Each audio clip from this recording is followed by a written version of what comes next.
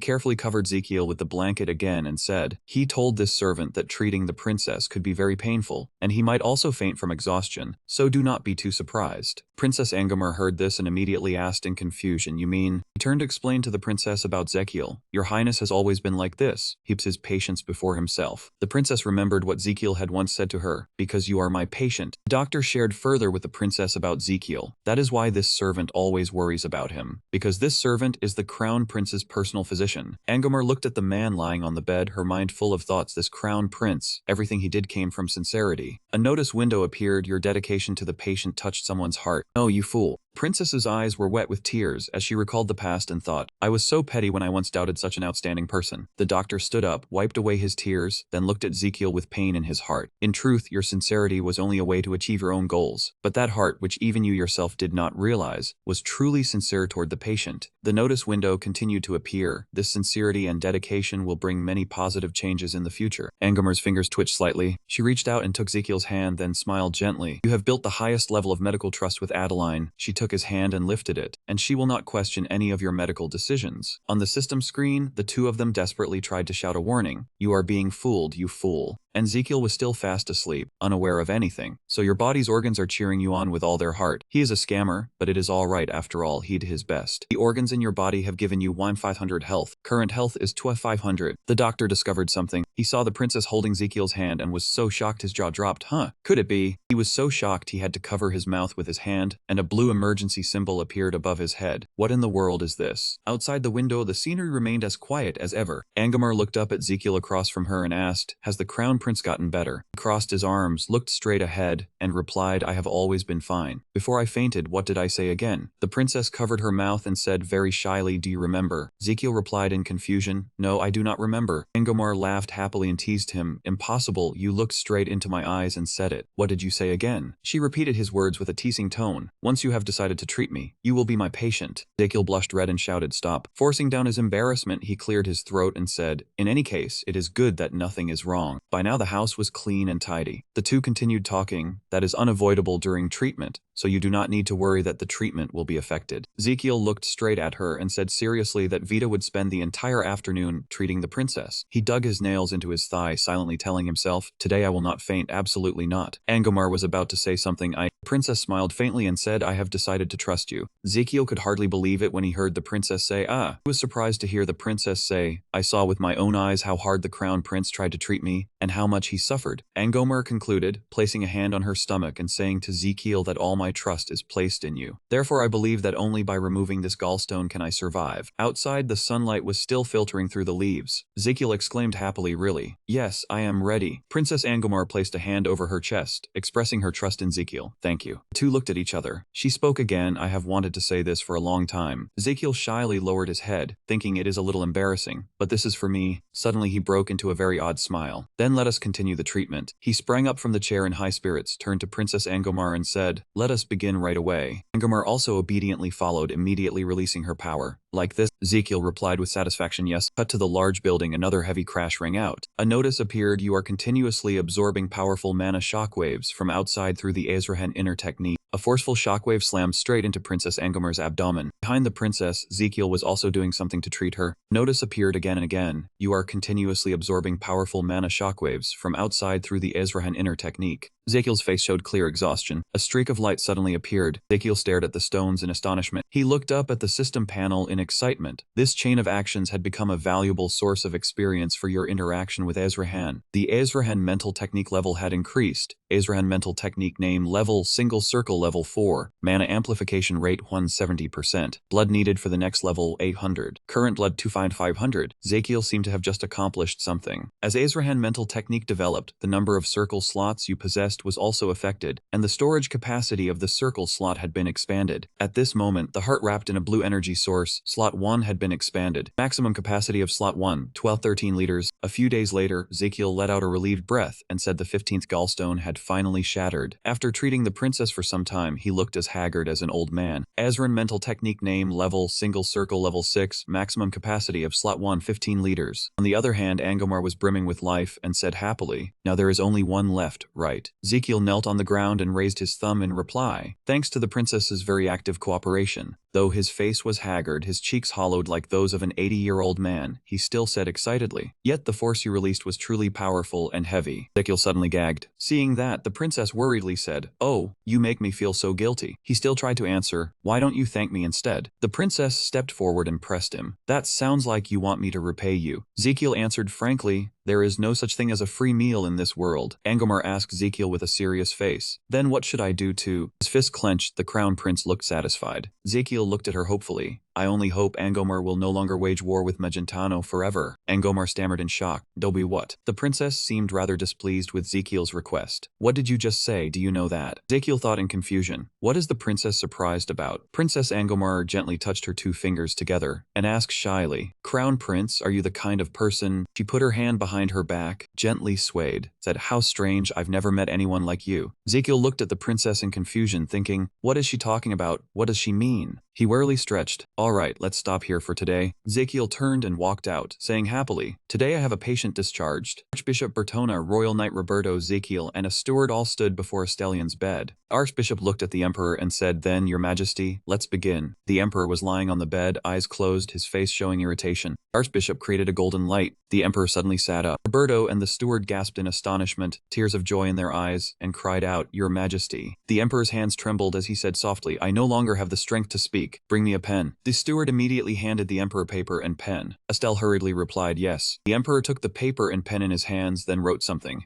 Ezekiel suddenly cried out, "Father, what are you saying?" The words he wrote were as follows, "I heard that you did something rather bold." On the cabinet beside the bed were letters already written, apparently meant to inform the emperor while he was recuperating. The emperor blushed, both embarrassed and pleased, and held the sheet toward Ezekiel. "Then which day do you plan to choose?" Ezekiel stood dumbfounded, confused and unable to understand what the emperor meant. "Choose which day, father? What are you talking about?" He still wore a carefree, delighted expression. Emperor Estelian said thoughtfully, "He is referring to Princess Angomar." Everyone in the room was startled in shock.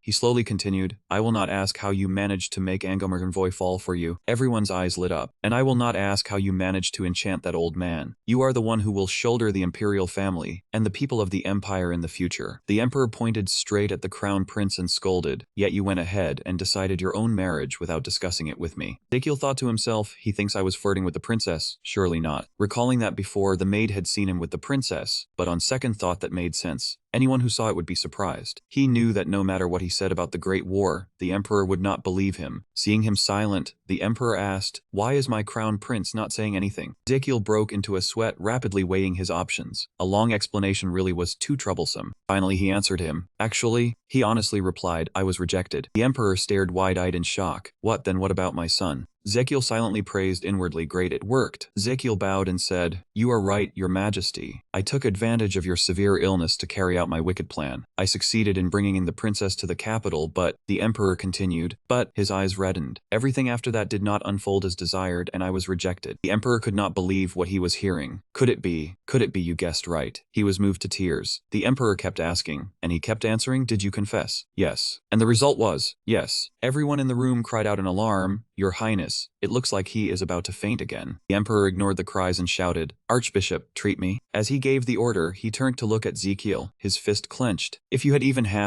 even a quarter of that skill, you would not have ended up in such a miserable state." Ezekiel suddenly thought to himself, time to slip away before he gets any angrier. The crown prince turned and asked permission to leave. "Then I will take my leave. I still have matters to attend to." The emperor had not finished speaking, his anger still burning. "Where do you think you are going? The matter is not over and you are already running off." He seemed unwilling to say more, and only stood there while the emperor kept lecturing him. And what about your younger brother? Why are you so inconsiderate from now on? Seeing the emperor scold the crown prince in front of everyone, the crowd immediately began whispering. Did you see that? Yes, I did. Two looked at the emperor's angry face and concluded, His Majesty's left nostril is flaring. He must be very proud of the prince. Ezekiel quietly understood the meaning of that reaction, but in his heart he still resigned himself. After all, I am not his biological son. He wondered whether he was worthy of receiving such considerate concern.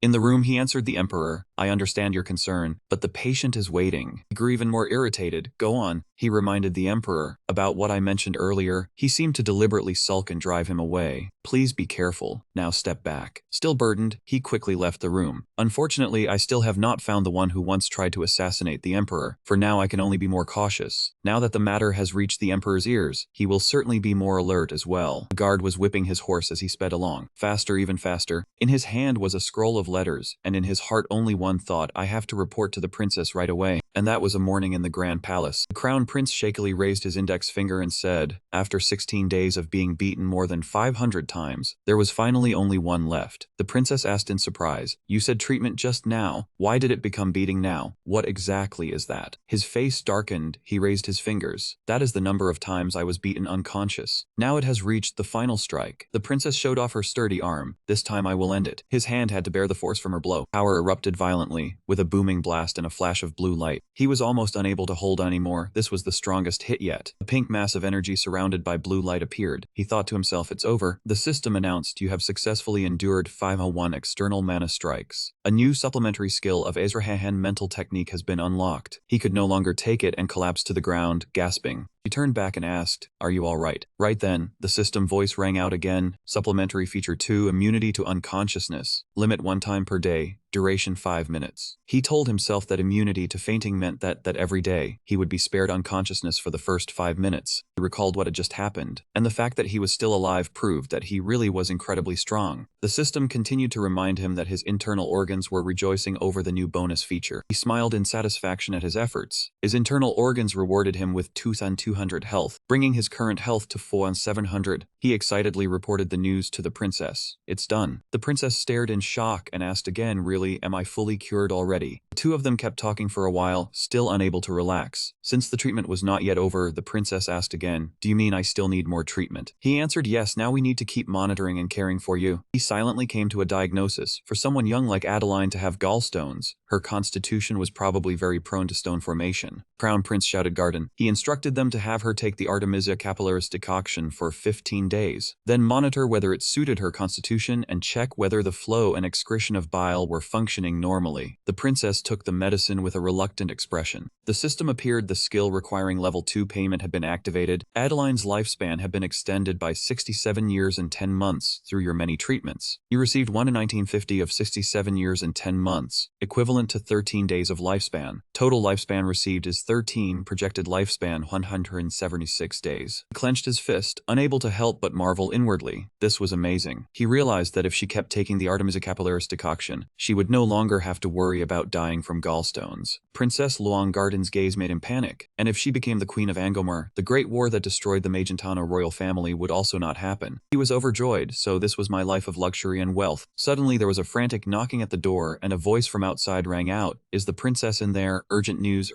from home. As soon as the large door opened, everyone inside was stunned. The guard shouted, this is bad. He continued, Jabai, a member of the royal family in the western part of the country, has rebelled, shocking everyone. The princess held her father back and asked what reason and purpose he had for rebelling. The guard replied that he said he would overthrow the current weak royal family for Angomar. She asked further, then did they have any reason to criticize the royal family? The knight commander hesitated before answering, they were only dissatisfied with the royal family's weakness in diplomacy, for being far too willing to yield to the crown prince of Magentano's unreasonable demands. Ezekiel thought solemnly, I went to so much trouble to save her, and now she is rebelling. He could hardly believe his ears. Rebelling. The princess hurriedly asked about the current situation. The knight commander went on, according to the news the envoy brought back, there had been many large-scale battles. He handed the scroll to the princess. The central army had withdrawn to Valo Fortress to establish a defensive line, and the casualties were even greater than expected. Ezekiel thought to himself, wait, Angomar's main force was badly wounded. He grinned with delight, if I treat those wounded soldiers, wouldn't I get a great bonus lifespan points. Suddenly, the system announced, your internal organs have rewarded you with 100 health for this bold idea. Current health for 800. He thought confidently that even if he was criticized, it did not matter. It was already over, no matter how tragic it was. He had already done his best. He silently told himself that rather than agonizing over it, it was better to do what he could to benefit himself. He wiped the sweat from his forehead with a handkerchief and said to the princess, Princess, I am very sorry to hear about Angomar. That is truly heartbreaking. You must want to return home right away. He continued, then I have a condition too. He put forward his request. Take me to Angomar. The princess asked in doubt, could it be? He answered firmly, yes, I want to serve as a military doctor and treat Angomar's wounded soldiers. I want to save as many people as possible. The system immediately marveled, our body is truly astonishing. The princess was astonished, the crown prince. He clenched his fists and waved them around, thinking to himself, just stay quiet and do as you are told. The princess bowed and expressed her gratitude, thank you. Ezekiel thought to himself, feeling a little embarrassed, and then shyly replied to the princess, then princess, please prepare to return home immediately. He ordered everyone, hurry up, we must leave at once. The princess replied, yes. In the countryside, the supply cart swayed before coming to a stop. Lehan, one of Ezekiel's incarnations, got down from the carriage and asked at once, what is going on here? He blurted out, why is this place so desolate? Everything here was in complete disarray and chaos. He stretched and complained to the two of them, so tiring. I miss my first-class carriage. Damien beside him said, no matter how you look at it, it just feels unfamiliar. Garden standing nearby also chimed in, Your Highness, how about we go back to Magentano? Hearing Garden say that, he felt a little annoyed. What do you mean, Your Highness? Corrected him sternly, you should call me Young Master Lihan. Lihan, a descendant of the ancient Belkan family. Back to the past a few days earlier, the princess instructed everyone, the luggage has been packed, we should. Young Master Lihan entered and said loudly to the princess, let's set off. The princess jumped and replied, yes, yes. But just as she stepped forward, she was stopped and asked suspiciously, you, who are you? Lion explained to her, I am the crown prince. The princess was half convinced and called someone over, Night Theory. She angrily pointed at him and ordered, that man dared to impersonate the crown prince. Arrest him at once. He hastily explained, no, I really am the crown prince. I was beaten 500 times to break 16 gallstones for you. Tears rolled down his face, while his hand still tightly gripped the scroll, then he loudly praised himself. I even gave you honey candies and grape candies after you took the medicine. Only then did the princess finally freeze and begin to believe his words. Could he really be the crown prince? Garden beside her spoke up to confirm, this man is indeed His Highness the Crown Prince, Princess of Angomar. He awkwardly explained, but Lihan's face was full of anger, though it was hard to believe from the outside. But the princess poked him curiously and asked, but how did you end up like this? He explained while her hand kept poking at his round belly, that it was thanks to the fake identity the emperor had bestowed on him. Before leaving, he went to the emperor to report to him, Your Majesty. He carefully reported the situation back. There are reports that civil war has broken out in Angomar. The emperor was a little skeptical. What? He continued in a grave voice. There will likely be many wounded from the war. He asked what he meant, and he frankly explained that he wanted to go to Angomar and become a military doctor with the princess' help. The emperor added, then what do you gain from that? He persuaded the emperor that he would serve in a relatively safe rear area, while observing the military, administrative, and command machinery and the battlefield developments in another country to learn directly through experience. The emperor turned slightly away and said nothing. He begged again, please let me go, Your Majesty. He silently thought to himself, he really likes to test me. He added to the princess, after being granted permission,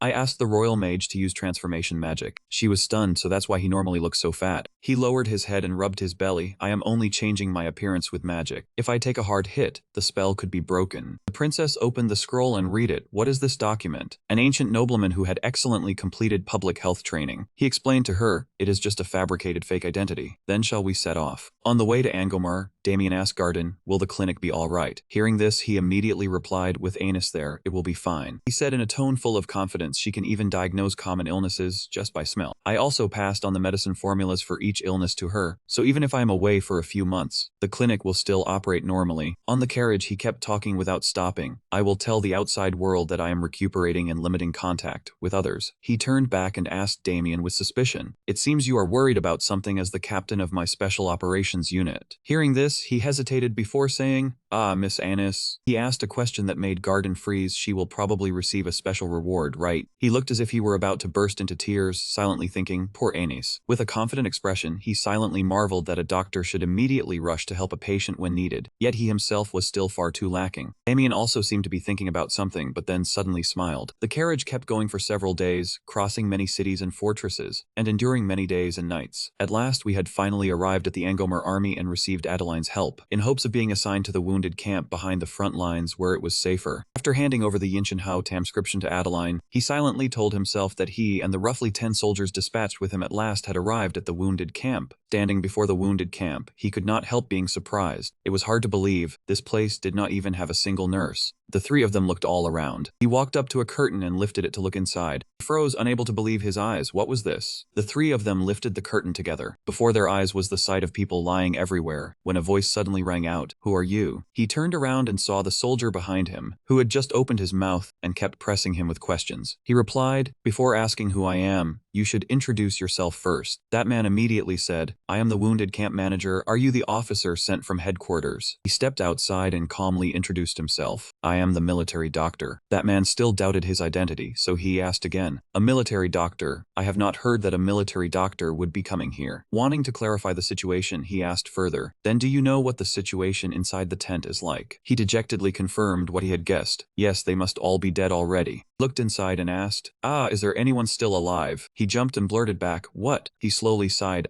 Then that's troublesome. I'm afraid there is no room left for the next batch of wounded." He could not believe it, and immediately asked further, "What do you mean?" He turned and explained, "It seems you just arrived and still do not understand the situation in the wounded camp." He walked outside, brushing his hands as if they had touched something filthy. "Only when everyone inside is dead do we have room for other wounded. There are too many flies inside. Cleaning up the corpses is such a hassle." He walked straight inside, thinking to himself that life really was ironic. He had gone to such lengths to get here, yet the camp had ended up in this state. How was he supposed to earn bonus longevity points now? From behind, his question rang out, "Who is in charge here?" He turned and replied, "It is Viscount Proven, the company commander." He angrily shouted, "Take me to see him right now." Inside the camp, Proven was in a fairly comfortable and secluded spot. He leisurely sipped a glass of red wine. He said, "Good, I am Viscount Proven, the Angomar Army company commander." The noise outside immediately put him on alert. All of a sudden, with a whoosh, a blade flew toward him from the side, and he dodged away. Proven immediately roared in fury, "Who is it?" He stepped outside, a large blade in hand, and shouted, "What the hell is this?" He said to Damien, "Just attack first." He cautiously asked back, "Then how badly should I beat him?" He made a request. It sounded like 2 months of pay had been deducted, and Damien also fell silent without answering. He drew his sword, and only one thought kept circling in his head: 2 months. Thinking of that, he sheathed his sword again, but still could not bring himself to take his life. He sprang up, raising the sword high in his hand.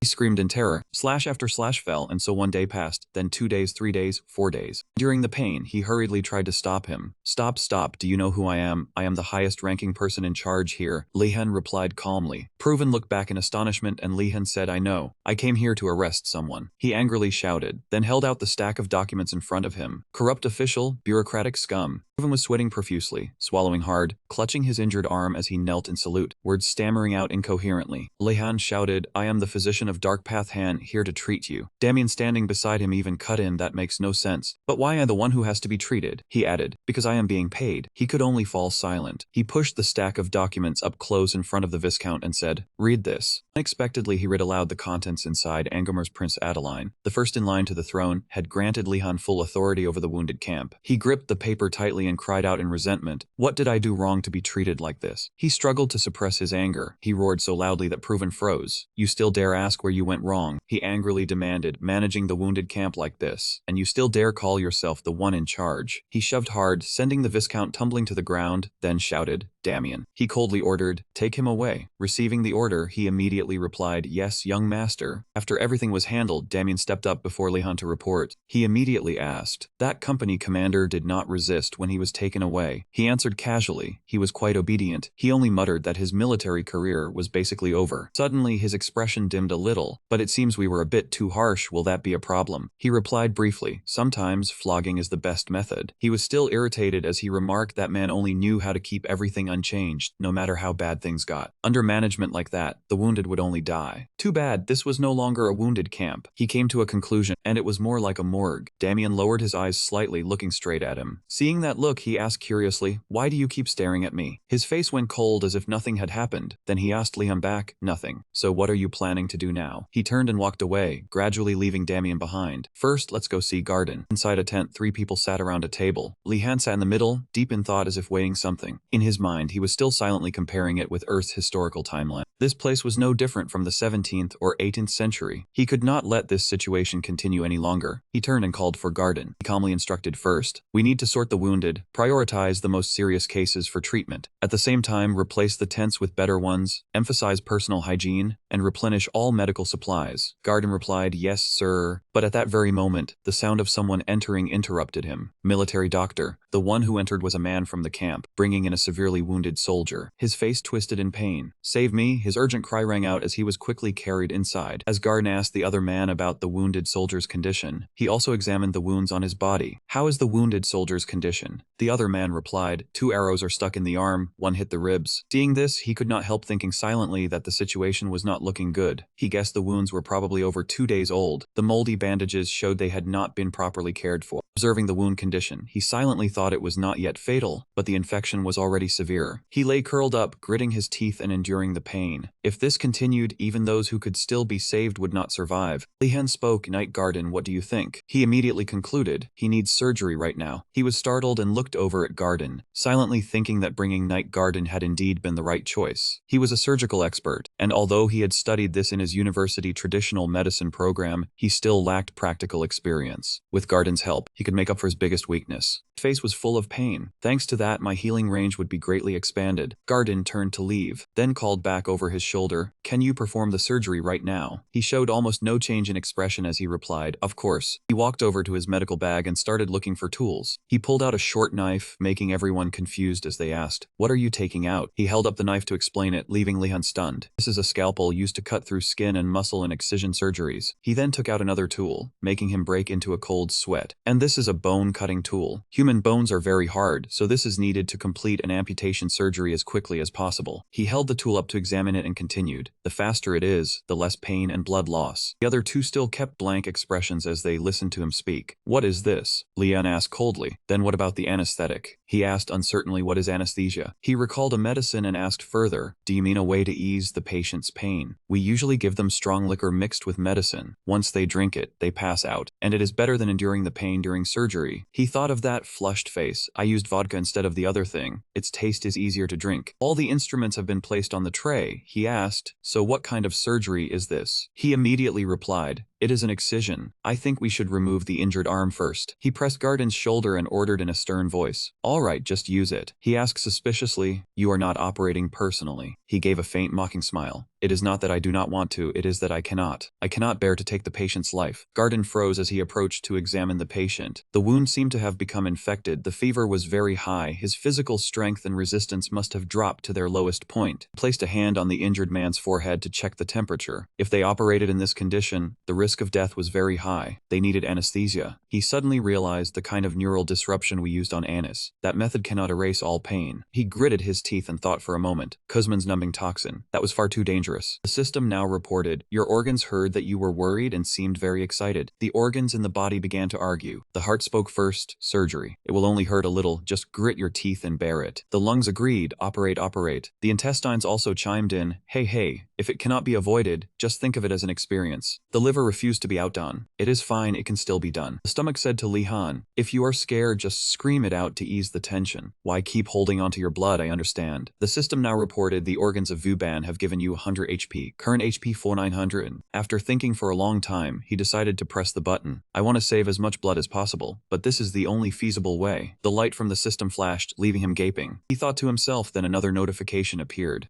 Could this skill be this overpowered? The system reported that each time you learn a new talent, skill, or knowledge, a new candidate skill can be added to the list. The healing hand skill will help effectively reduce the patient's pain. He accidentally touched it right on target. He laughed to himself, making the people around him wonder in curiosity whether their lord had gone mad. The soldiers nearby seemed to be seeing this for the first time, and all of them were stunned. He coughed lightly, pretending nothing had happened. He revealed a mysterious smile and prepared to press confirm. Good, I choose this skill. Skill information appeared. The skill name was Healing Hand Level 1. The skill reduces the target's pain by gently massaging their body. The pain reduction can reach the threshold of local anesthesia, and the intensity, range, and duration of anesthesia will increase as the skill levels up. A blue light flickered in his palm. Just by massaging, it can induce anesthesia. True truly a game hack. He called out, "Night Garden, I take back what I said earlier." He stared blankly, not understanding what he intended to do. Yes. He turned back and looked at Garden with great confidence, then declared, "I have found a way to induce anesthesia. Prepare for surgery." Garden's eyes lit up, and he accepted the order. Yes. Lehan looked at the person lying on the table and asked, "What is your name?" He hesitated and replied, "Diof, Corporal." He leaned down and said cheerfully, "I will treat you now, all right." He asked with a trembling voice, "Are you going to cut off my arm?" He quickly soothed him, "No, do not worry." He exhaled, "I am fine." He had just been about to reassure him when he went on, "Military doctor, I am an optimist." His face was a mix of pain, sadness, and resignation. "I do not think losing an arm means the end of my life." He lost his patience and raised his voice to emphasize again, "I told you I am not cutting it off." He seemed to be in a daze, still babbling that losing an arm was better than losing a leg. Losing one arm only makes things inconvenient on one side. He explained, "No, I am not treating the arm. I am treating the wound on the side." But he kept going. "Losing one leg means having to use crutches. Both hands are inconvenient. My dream is to become a violinist, though later on I probably will not be able to play anymore." He listened and did not know how to comfort him. "Ah, that is really." His eyes were red, tears gathering at the corners. Though in pain, he still tried to argue,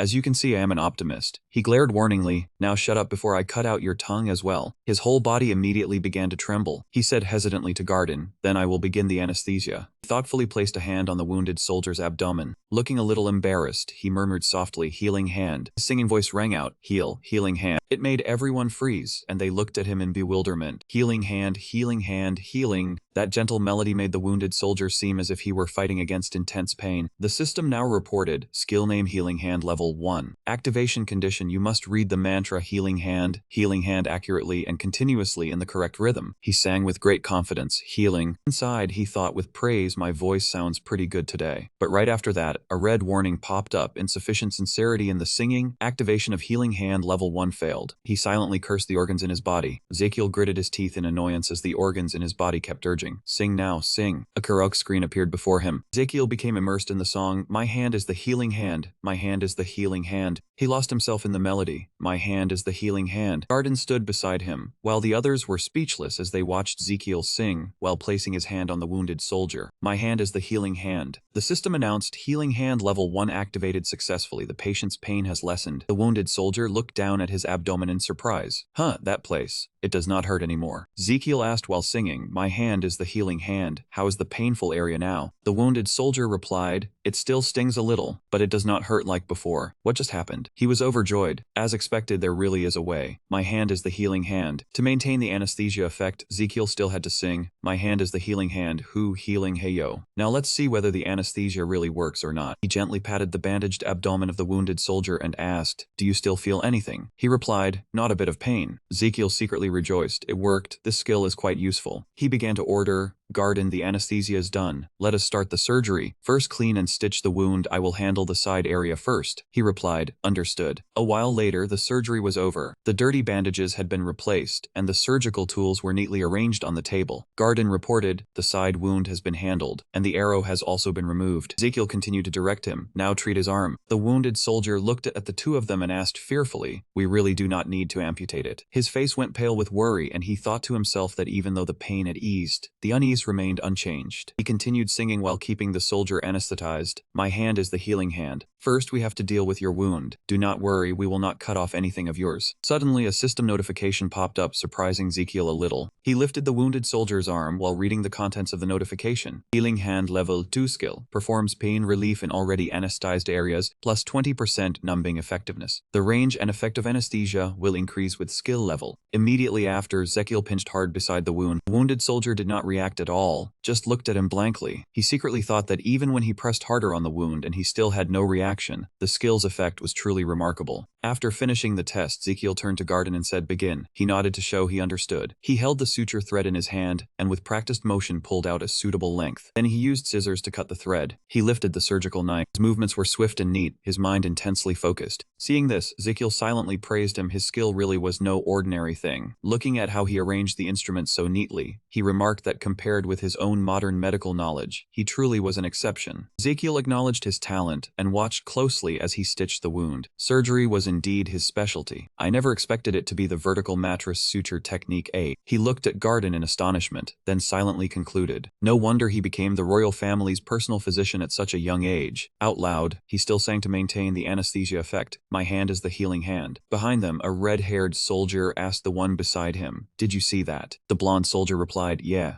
I saw it." The red-haired soldier asked again, "Can that guy really make someone else's pain disappear just by using his hands?" The blonde soldier replied, "It seems so." Looking at the wounded men being treated on the beds, the two of them remarked that even though the needle had pierced his body, he still did not feel any pain. Could such a thing really happen? This fat army doctor must be some kind of miracle doctor. Right before their eyes was a man singing while carrying out surgery with complete seriousness. Inside the army medical tent, the medicine bottles were arranged neatly and in order. Surgery was over. The filthy bandages had been removed and discarded, and the instruments had been put back on the table. Ezekiel asked after the wounded man, "Diof, this is not as bad as you thought." He replied, "Yes, so the surgery is finished." He told him not to relax yet, because the real treatment had only just begun. Ezekiel told him that in 2 days, when the supply convoy arrived, he would brew medicine for him, and to remember to drink it all. Understood? He replied, "Yes," but he did not understand why the doctor was being so good to him. "I am just a crippled soldier, no longer able to go to the battlefield. Staying alive until now only means wasting their rations. Everyone thinks that of me." He shook his head, saying, "You still do not understand." Ezekiel said in a stern voice, "Saving someone else's life needed a reason. You are a wounded soldier. I am a military doctor. What is wrong with treating soldiers? What other reason would I need?" Diof burst into tears, tears of happiness. "Thank you. Thank you very much, sir." Seeing the other man's joy, Ezekiel also felt his heart lighten. He had only said that to earn some points. He had not expected it to actually work. The two soldiers behind him also shed tears from emotion. The song was a little cheesy, but for some reason it sounded unbelievably cool. He waved it off, "Do not thinking about it too much, rest." The soldiers were still wiping their tears, too moved. Ezekiel closed the military medical tent and stepped outside. The system reminded him, "Your internal organs are praising you." The group of organs praised the body, saying it really was too amazing. As the sky gradually darkened, another notification appeared. Diof and the soldiers around him were both moved and surprised by what you said. Night fell, and only faint flames still flickered in the camp. The notification still showed up. Whether your status had changed or not no longer mattered. From now on, your story would spread through the wounded camp like a warm fairy tale. You would be revered by everyone in the camp as a god. The soldiers lined up in front of the medical tent, waiting their turn for treatment. The system reminded him, above all, the way you worked hard to treat the soldiers on the battlefield would help you secure a firm place in medical history. Wounded soldiers with severe injuries were being brought in one after another. You received 5,000 health as a reward for achieving a medical accomplishment, and your social status also rose significantly. Current health, 500-400. 2 days later, he had worked with Garden to treat all the soldiers who were in critical condition. Ezekiel's eyes lit up as he looked at the system, and thanks to the soldiers in the camp persuading him, his myth points had risen to 98. The system announced healing hand skill had reached level 3, allowing brachial plexus anesthesia, commonly used to numb the arm and shoulder during surgery. Seeing this, Ezekiel was overjoyed. Spinal nerve anesthesia, this was downright insane. He excitedly sang while performing the block, "My hand is the healing hand." Ezekiel concluded that he could now numb an entire arm. In modern times, a tube of ointment or an antibiotic would be enough for wounds like these, but in this era, infections not treated in time often forced patients to have their arms amputated. At this moment, the two of them were treating a soldier whose leg was infected. Garden said that if it was not amputated, the wound would start to necrotize. He insisted no, that would not happen. Ezekiel analyzed the situation. To prevent the soldiers from losing a limb to cellulitis, the infection had to be contained and treated properly. After saying that, he sang while instructing Garden, "My hand is the healing hand. I already have a plan. First, clean the wound and close it up." A thought suddenly flashed through Ezekiel's mind. He had just remembered a special healing method used by the immortals near the end of this story. He answered and went to work with the tools understood. As for him, he was still busy thinking about his idea. If he applied their method, he could completely create antibiotics. After finishing the treatment, Ezekiel left the medical tent and called to Garden, "Damien, come outside and talk for a moment." He spoke up first, "Sir Knight Garden." Ezekiel folded his arms. "While I am away, I need you to improve the situation in the camp, replace all the tents, beds, and even the wounded soldiers' clothes with new ones." He replied calmly, "Understood, but what do you mean by being away?" He turned back, wearing a radiant smile. "I will be gone for a while, and Damien will be going with me." He asked in shock, "Huh, then what about me?" In the gloomy mist-shrouded forest, together with 6 knights of the kingdom and a guide, we entered the woods. On the way, Ezekiel asked, "Your name is Timap, right?" He replied, "Yes, my hometown is nearby, so I know this area well. I will lead you by the shortest routes." Damien still did not quite trust his master, so he asked, "Are you sure you know the way?" Ezekiel said impatiently, "Come on, I read it in a book." He asked again, "What book was that?" He replied casually, "Who can remember? Do you remember the names of every book you ever read?" Damien did not ask again. "All right then." The man beside him looked at Ezekiel and thought to himself, "This young master is indeed a little strange sometime." Damien spoke up in reminder, "Young master, I think we are going too deep into the forest." In the forest, the group continued moving forward. He voiced his concern, "This place is very likely to run into monsters. In a remote region like this, if we might accidentally step into Apollo's territory." Ezekiel answered indifferently, "Oh, that is true." He saw a strange animal in the tree and wondered, "What is that?" Someone said, "Wait, do not tell me we are really heading straight for the Apollo's nest." The people in front froze for a moment. Ezekiel waved it off. "Everyone relax, what Apollo's nest?" They heard this and were both afraid and angry, thinking he was saying something too incredible. In a remote place like this, we really could wander into their territory, but everyone knows, as long as we do not provoke them first, Apollos are completely harmless. Ezekiel folded his arms. Looking down on it, is not that just common knowledge? The platinum-haired knight let out a sigh of relief and thought, yes, who would be crazy enough to provoke them? The blue-haired knight also thought to himself, young master really is very sensible today. Timap, the guide, let out a sigh of relief and thought, thank goodness, I almost had a heart attack thinking you were leading us straight to Apollos. Soon after, Ezekiel's next words drew everyone's attention, so we will not touch them. He crossed his arms and said excitedly, startling even Damien for a few seconds, instead we will only kidnap their queen. It sounded no different from a bolt of lightning striking the ears, and everyone was in despair. It really was just like that. Inside his body the heart spoke, is not that only natural? It folded its arms and asked, right or wrong, was I wrong? The other organs all said in unison, yes. It said it very clearly, then we will kidnap her without hurting anyone. The organs standing around trembled, barely holding back their laughter. Then they could not hold it in and burst out laughing, wow, look at that old man training other people. The heart also laughed itself sick. This guy kept trying to stay silent the whole way here, and only now is he willing to say it, truly a nasty guy. The system announced, your organs condemned your character and generously gave you another 100 health, as if feeding the enemy pastries. Current health, 5,500. Ezekiel paid no mind, only waved his hand and thought, what do you want? He turned back to look at the group following him and silently analyzed, if I say it beforehand, they will refuse to come with me or insist on turning back and running away. Seeing everyone's hesitant reaction, Ezekiel felt that was understandable, but I must get the queen larva. That thing was extremely important for saving soldiers without leaving them crippled, because the secretion from the queen larva had very strong antibiotic properties. As long as I can isolate that substance, I can save countless wounded soldiers in the camp from infection, and no longer have to amputate their limbs. One person stepped forward to stop him. Hold on. Ezekiel turned to look at the group retreating in fear. What is wrong with everyone? Is there something wrong? Damien stepped forward. Of course there is a problem. Do you know that no matter how gentle Ophiros may be, they are still very powerful monsters? He answered calmly, yeah, of course. He continued, no matter how gentle Earthphiros may be, do you know how fierce they become when their nest or larvae are threatened? Ezekiel replied calmly. Damien's face darkened, but he still asked, then you also know just how dangerous it is to kidnap a queen larva? But the answer was still the same. He replied casually, yeah. He almost wanted to draw his sword and demand an explanation, but Ezekiel warily eyed the blade and replied, I will if I want. Damien sighed, I know that sometimes you do reckless things beyond belief, I have seen it many times. Then he said irritably, but this time is different, you have crossed the line. Ezekiel innocently asked back, crossed the line how, me? He replied in annoyance, yes, who are you planning to assign the job of kidnapping the queen larva to? Deep in the forest, Damien's voice echoed, whoever takes that job will definitely be violently attacked by the entire Ophiros swarm. Are you planning to hand this task to one of us? Ezekiel replied, yes. He did not hold back and asked bluntly, are you crazy? He still answered calmly, yeah. The knights following him exchanged worried glances and whispered, not me, right? Could it be me? A thought flashed through Damien's mind, could it be that he planned to do that insane thing himself? Then he reached out to grip his sword hilt and asked directly. Ezekiel turned back and smiled, of course not, you do it. He was so angry that he ground his teeth. What, me? He laughed, it is fine, you will not be injured, and you will not die. I have a way to do it safely, do not worry. He said irritably, safely easy for you to say. Ezekiel called out to summon a beast, Little Spiny Tail. A hedgehog appeared, Little Spiny Tail. Damien asked, you mean Little Spiny Tail? Holding Little Spiny Tail in his hand, he said confidently, let me tell you my plan. According to the plan, Damien would approach when he found the Ophiros nest. Ezekiel continued, as long as they concentrated their force on the side of the nest, the Ophiros swarm would get angry, right? When Damien made a move, the whole swarm of Ophiros would rush over. The next step is this, when the little spined one eats the red sunflower seeds, it will swell up. Damien has already been counterattacked, so bring the little spined one out to fight. He irritably reminded him, you just need to hide under the body of the little spined one. Its thorns are very hard, the Ophiros cannot pierce through them. The giant little spined one then stretched out its body to block the Ophiros' attacks. Ezekiel looked very pleased with his own plan. While you and the little spined one hold them off, I will slip into the nest and capture the queen larva. The little spined one even held up a thumb in approval. Damien analyzed seriously. But even if we do capture the queen larva, the Ophiros probably will not let us go afterward. Ezekiel nodded. Yes, they will never give up unless their entire nest is burned to the ground. He paused for a moment. Burned to the ground. He waved a hand, walked ahead, and said, you understand what I mean, let's set out. Behind him, Damien could not hide his displeasure, thinking to himself, this man is truly terrifying. He spoke up, Burn, I understand the plan now. Damien's face darkened, hesitating before such a dangerous place. As if understanding what he was about to say, he barked, I'll give you extra reward, so shut up. Hearing that, Damien turned to look at Ezekiel and gave a faint smile. He also glanced at him and smiled back. The knights following them whispered among themselves. One said, after all, he is the crown prince of Magentano, so he surely will not do anything too reckless. The other was not so sure and only replied, probably. The guide Timap nervously glanced back at Ezekiel, thinking to himself, I heard that military doctor can use healing magic, so what if we get hurt? Damien was still counting on his fingers, but when he heard about the raise, he ignored it. The guide guessed he might use that spell to save everyone, right? Under the gray sky, flocks of birds spread their wings and flew away, and everyone's mind was in turmoil. Is that why we have to go to the Ophiros' nest? The wind blew softly as the group entered a field of grass nearly as tall as a person.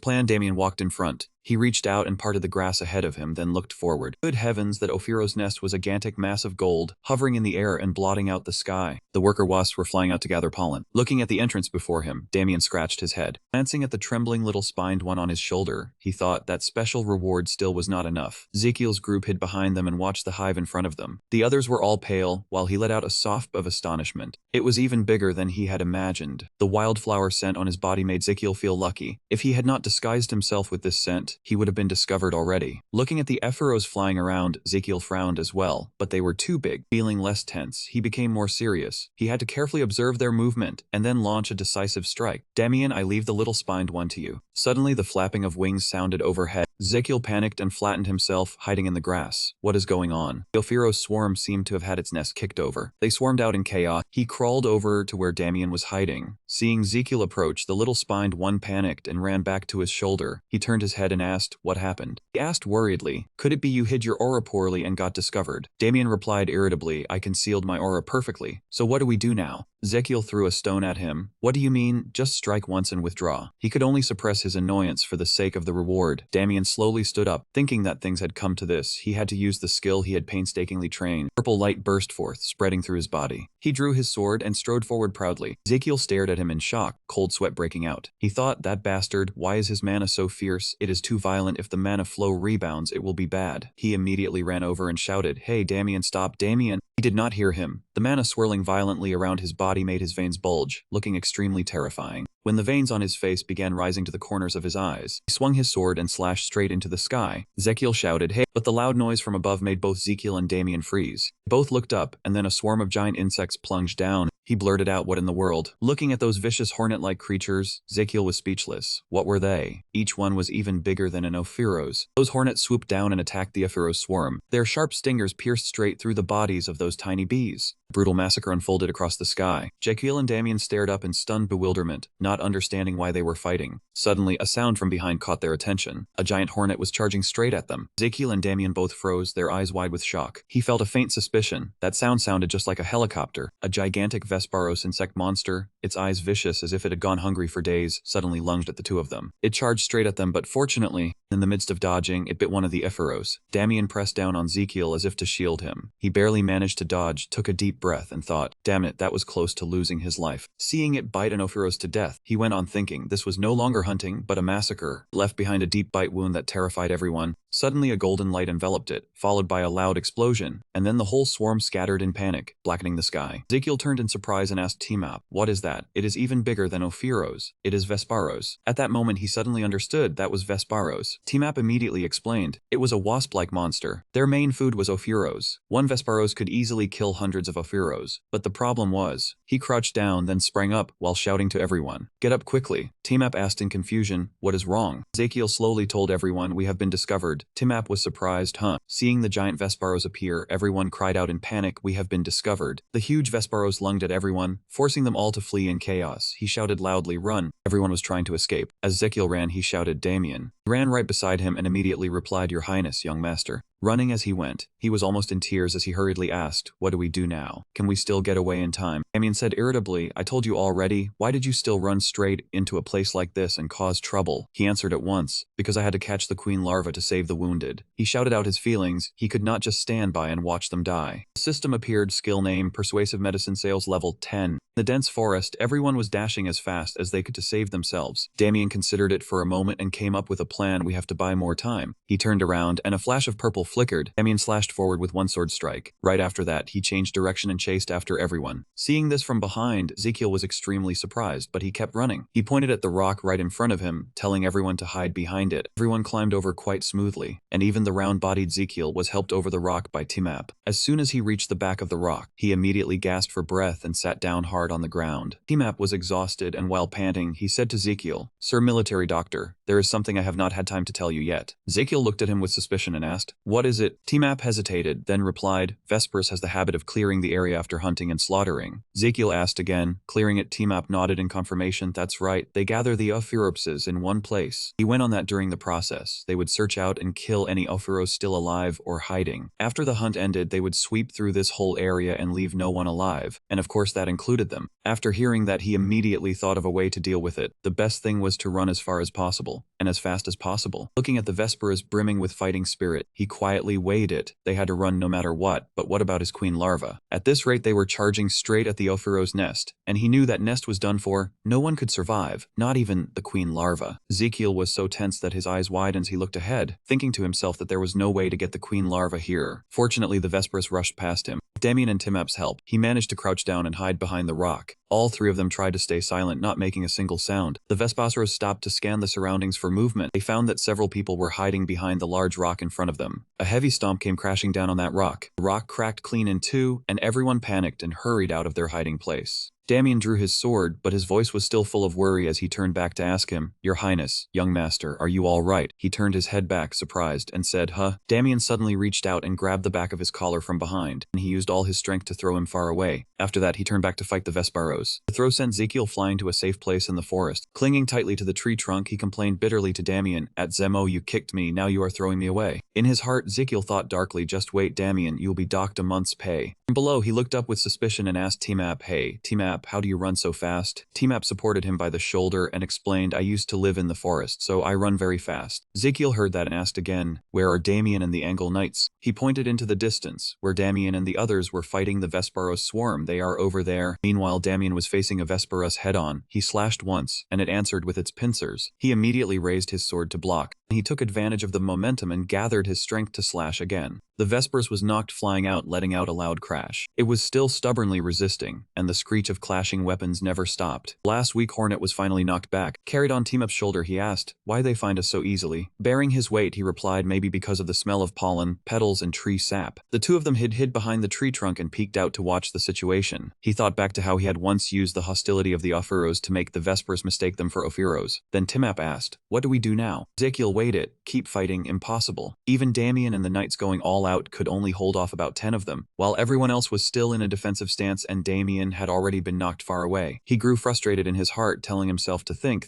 carefully. Then suddenly he realized there it was. Ezekiel looked at the bag T-Map was carrying and said, "Let me borrow the bag for a moment." He rummaged through the bag and found a flask. T-Map beside him also watched in surprise. Suddenly he said, "Found it." He looked at the water flask in Ezekiel's hand and asked, "A water flask? What are you going to do with it?" He raised it and replied, "This one." He opened the flask, and inside was the strong liquor they had brought for temporary disinfection. Ezekiel took a strong running start, aimed straight at the Vesperos, and threw it. "You are Hornet, so you must like liquor too." He threw it with all his strength at them and shouted, "Please, like it." The flask shattered, the liquid inside spilled out, and he suddenly thought of something. The difference between honeybees and hornets Hornets was liquor, it splashed everywhere and left everyone stunned, while the Vesperos were instantly drawn in. Honeybees hate liquor, while hornets love it. As the team was struggling to hold out, the swarm suddenly changed direction together. Damien, who was in the middle of the fight, froze at the sight, wondering they suddenly stopped attacking. Why is that? They all rushed toward the liquor, jostling each other to enjoy it. Ezekiel and Team Up could not hide their delight at the result. The soldiers moving closer to him all urged, "Sir Military Doctor, this is our last chance. We have to withdraw. Right, we have to leave now." He immediately rejected it. "No, if we run now, all of us will die." Team-Up heard that and turned back to ask, "What do you mean?" He answered firmly, "That is the truth." Team-Up asked him, "Now that they are being drawn to the smell of liquor in the flask you threw away, can take it the chance to hide away." Ezekiel turned to explain to everyone, "With that tiny amount of liquor, the smell will vanish very quickly." "Are you sure you can run to safety in such a short time?" he asked worriedly. "Then what should we do?" He answered coldly, "Start a fire." Team-Up, take out the torches. Damien did not know how to react after hearing the two of them, while Team-Up was a little disapproving.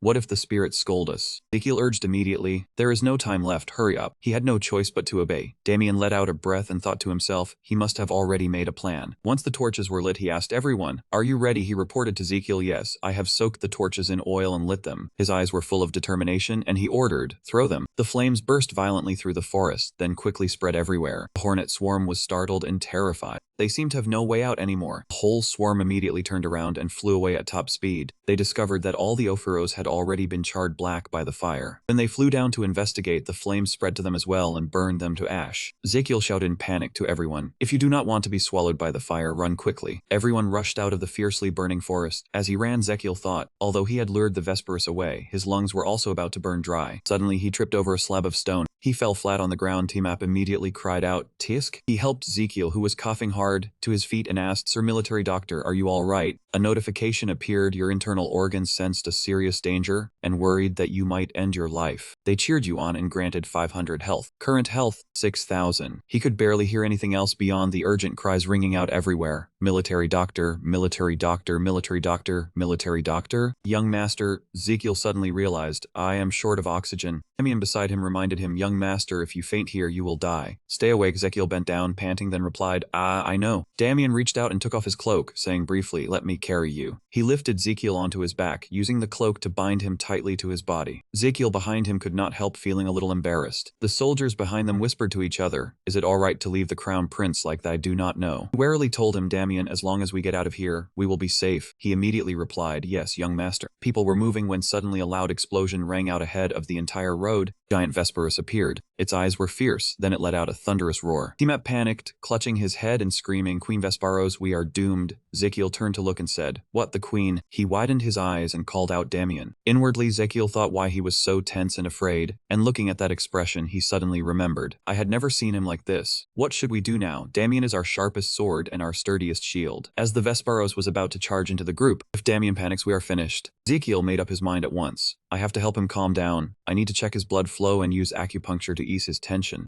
Ezekiel wriggled on his back. Damien's expression was full of curiosity. The system displayed a notification, Auxiliary Feature 1, Acupoint Locking. The system confirmed it was searching for a target it could lock onto. Target lock. The system has locked on the queen wasp ahead. He was stunned. What? Why did it lock onto it? Ezekiel only then realized that, because he was being carried by Damien, the thing in front of his eyes was the queen wasp. He thought, if insects are living beings, then they should have acupoints too. If I can see the blood flow of the Vesperos queen like the fish demon king, not only could I survive, I might even be able to make wasp wine. His eyes suddenly lit up. I see it. Ezekiel could clearly see the entire inside of the queen Vespera's body. I can see everything from the flow of the main meridians to the positions of the acupoints. He smiled with smug satisfaction. Ezekiel acted cute and coy. Damien, I have a great idea. He snapped back in annoyance. In a situation like this, and you still can joke. What great idea? Ezekiel told Damien, from now must follow all my instructions. If I say move, you move. If I say run, you run, attack or defend, you must listen to me. He asked skeptically, what do you mean? Ezekiel answered firmly, if you want to live, just do as I say. I will predict its movement and tell you. Damien asked curiously, instructions, its movement. He hurriedly asked again, but how? Cậu đột nhiên hét lớn, ngồi xuống. Queen Wasp shot past. Everyone immediately crouched down so they avoided the strike. Seeing it gather momentum so fiercely, Ezekiel shouted loudly, it is coming again, keep the crouching position and take 5 steps forward. Charged straight at them. Fortunately, thanks to his directions, they all managed to evade it in time. Ezekiel was stunned. What? Time-Up cried out, save me. The wasp stared at them coldly. The Queen Wasp shot up into the air again. He ordered the soldiers, fall back, Damien and I will handle this. Yes, military doctor.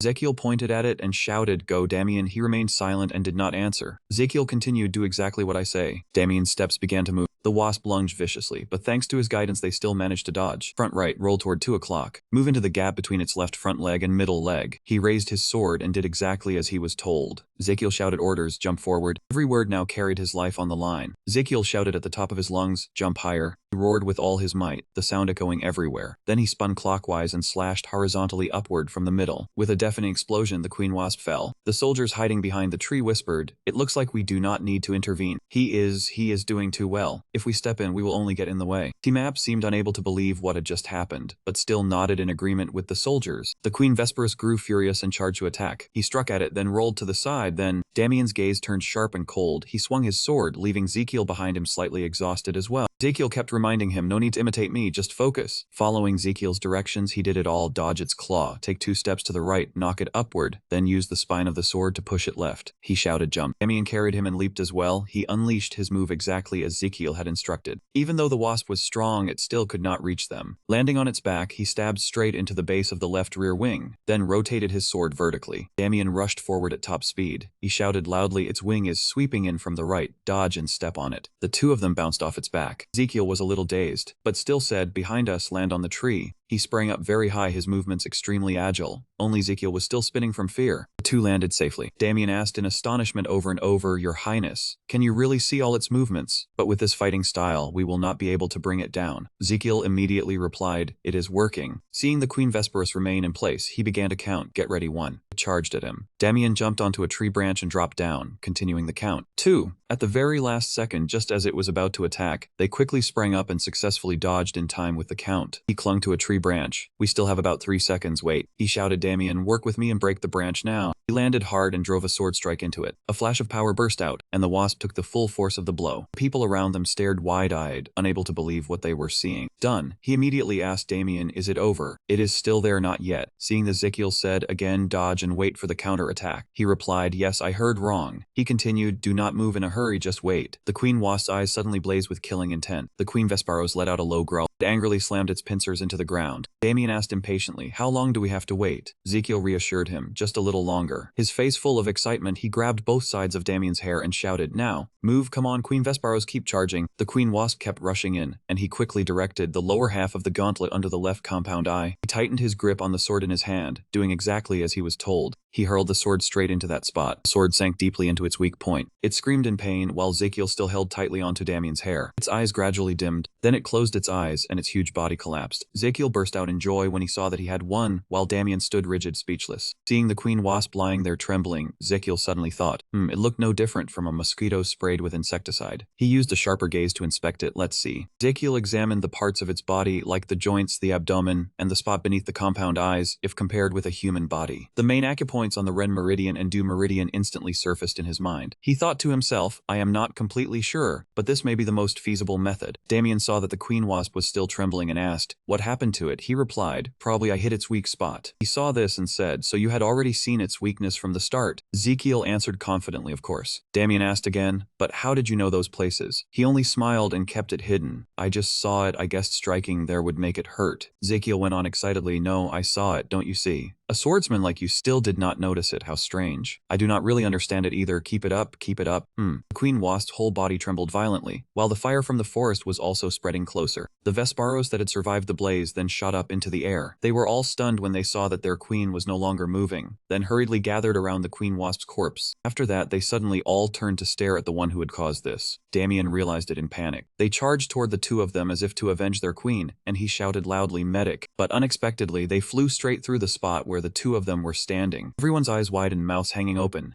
They were charging straight toward the half-burned queen's corpse. They bit into that corpse, and because of that they were also consumed by the spreading flames. Everyone could only stand there frozen in shock. T-Map stepped forward and sighed as expected. Monsters are always terrifying. Suddenly, raindrops began to fall on Ezekiel's head. Everyone cheered at once. "It's raining. We're saved. We got out. Thank goodness." Ezekiel held out his hand to catch the raindrops, and his heart suddenly sank. Even if they kept their lives, they could not get the Ophiros queen larva. Capturing the Vesparos queen would no longer mean anything. His face was full of thought. "I originally planned to capture the queen larva and use antibiotics to treat the wounded, and even collect a pile of bonus lifespan points." Ezekiel suddenly whirled around. Damien was also at a loss, not understanding what was going on, while everyone else was all smiles. "I have wasted far too much time looking for a new nest. If I keep hesitating, the wounded will die." He called to him, "Damien, let's go to their nest." By the time they reached their nest, the flames had already burned everything to the ground. The Ophiuros corpses lay scattered everywhere, while everyone gradually moved deeper inside. Entering the nest, both Ezekiel and Damien were extremely alert. Inside the nest, the Ophiuros corpses were strewn all over the place. The strange thing was that all of their corpses had been separated into parts. Everyone continued moving deeper inside. Damien looked around and said to Ezekiel, "It seems they are all dead. Maybe we should head back." He turned to look at him, his tone firm. "Since we already came all this way, we should get something out of it." He asked back curiously, "You mean salvage something?" He turned his head again and replied, "Isn't there still honey?" Damien cursed inwardly. This devil, in a situation like this he can still think of that. Corpses were scattered in every corner, while honey dripped from above in drops onto the remains. When they reached the Ophiuros queen's dwelling, they found that it too was already dead. Ezekiel said in annoyance and confusion, "Ruined, everything's ruined." He also nodded in agreement, "Seems so." He complained again, not a single bit of benefit could be gained. He did not know what to do, only feeling bored and exhausted. Suddenly hearing a sound, Ezekiel looked around once more, then patted Damien on the shoulder. "It seems there is still one survivor. Young master, let me check first." He slowly stepped forward as if probing the way, while Ezekiel followed right behind him. Damien seemed to have seen something. "There is," he immediately asked, What is it?" Ezekiel looked closely and realized it was the Ophiuros queen. It was curled up, seemingly on the verge of breathing its last. Everyone then moved closer. Damien stepped forward. Everyone trusted him, so he drew his sword. He used the tip of the sword to touch its body, checking whether it was still alive. Damien sheathed his sword, then turned back and said to everyone, "It is definitely dead." Ezekiel saw that and gave the order, "There is movement in the torso. Damien, help me push the abdomen out." He immediately obeyed. "Yes, young master." He hurriedly shouted, "There may be something very valuable inside. Keep it up, Damien." He immediately answered, "Yes." A beam of light from below suddenly flashed and shot straight upward. He cried out in surprise, "What is that? Something is coming out." Damien gripped the sword hilt anxiously. "Young master, be careful." A tiny adorable Ophiuros crawled out and flew into the sky, leaving Ezekiel and Damien both stunned. Ezekiel was just about to speak that looked like flew up and then fell straight onto his face. Damien called out anxiously, "Young master." Reached out to catch it. Holding it, he looked at it with suspicious gaze. It opened its sparkling eyes, looking at him with an adorable expression.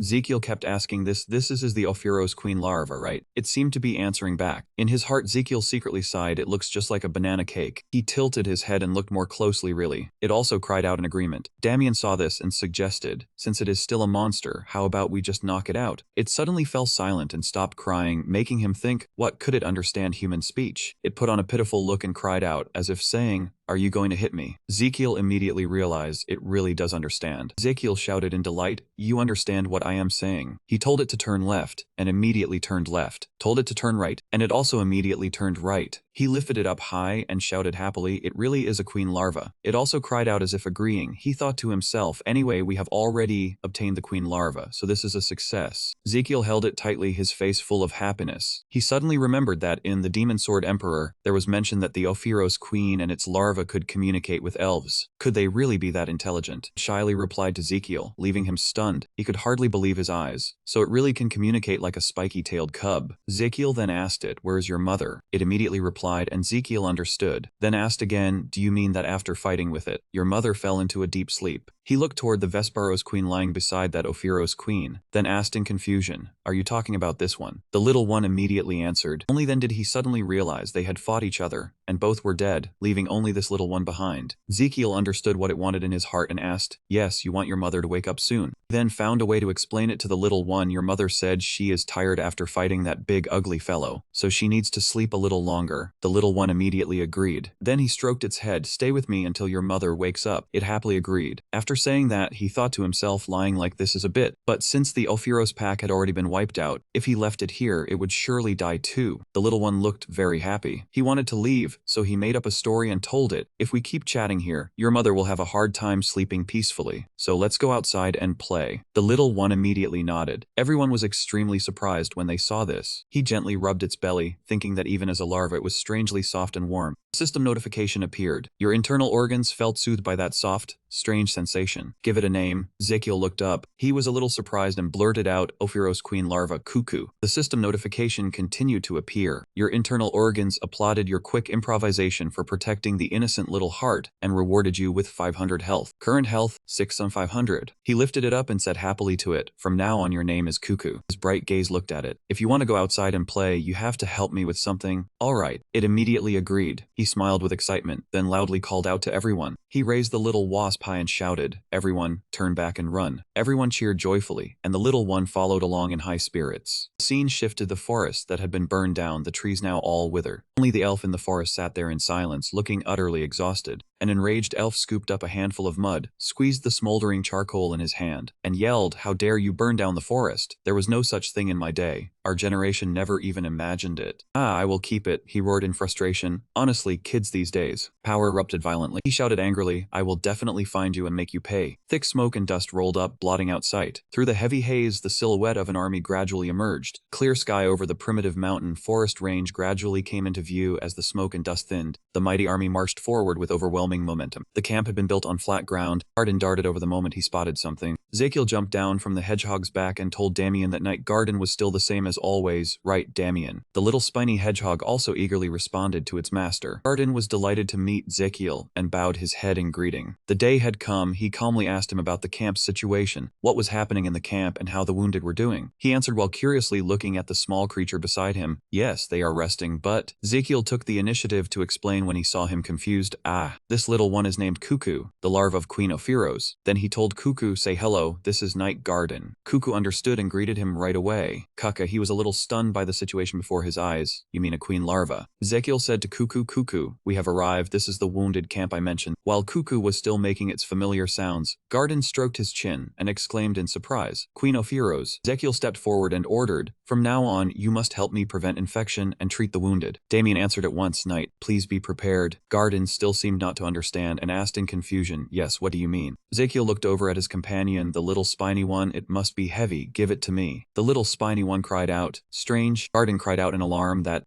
giant wasp." Ezekiel only smiled in satisfaction. He looked at the huge wasp tied down on the cart. It was Queen Vesparos. Garden asked in astonishment, "But where did you get it?" He replied with interest, "I picked it up on the road." He looked at the wasp and grew even more puzzled. "What did you pick it up for?" Ezekiel placed a hand on his chin and replied with interest, "To soak in liquor." He grew even more stunned. "Liquor." Ezekiel's answer made the atmosphere extremely peculiar. Back to the scene in the camp inside Ezekiel's tent. He was looking at the queen larva and asking, "The fragrance. How should I put it?" Cuckoo also looked up at him. "Cuckoo." Ezekiel explained while instructing Cuckoo, "Once a month, you must vomit that thing out from your belly." As he spoke, Ezekiel thought that if what Cuckoo vomits is mixed with the ointment Gao Zion uses to treat burns and restore skin, it would become an extremely potent antibiotic ointment specialized in treating external wounds. He continued, "I will use it to save the wounded out there." Cuckoo responded in its own language. After hearing it, he analyzed it himself. It said it would cooperate, but this was its first time, so it did not know how to do it. Ezekiel looked at it skeptically. Cuckoo became quite dejected under that gaze. He pondered, not expecting it to not know how to vomit. "I thought it would cooperate, but this obstacle appeared. How am I supposed to make it vomit?" Suddenly, an idea flashed through Ezekiel's mind and he brightened at once. "Ah, acupoint scan." Cuckoo flinched. Ezekiel looked at Cuckoo to activate the skill. "Hold still, Cuckoo."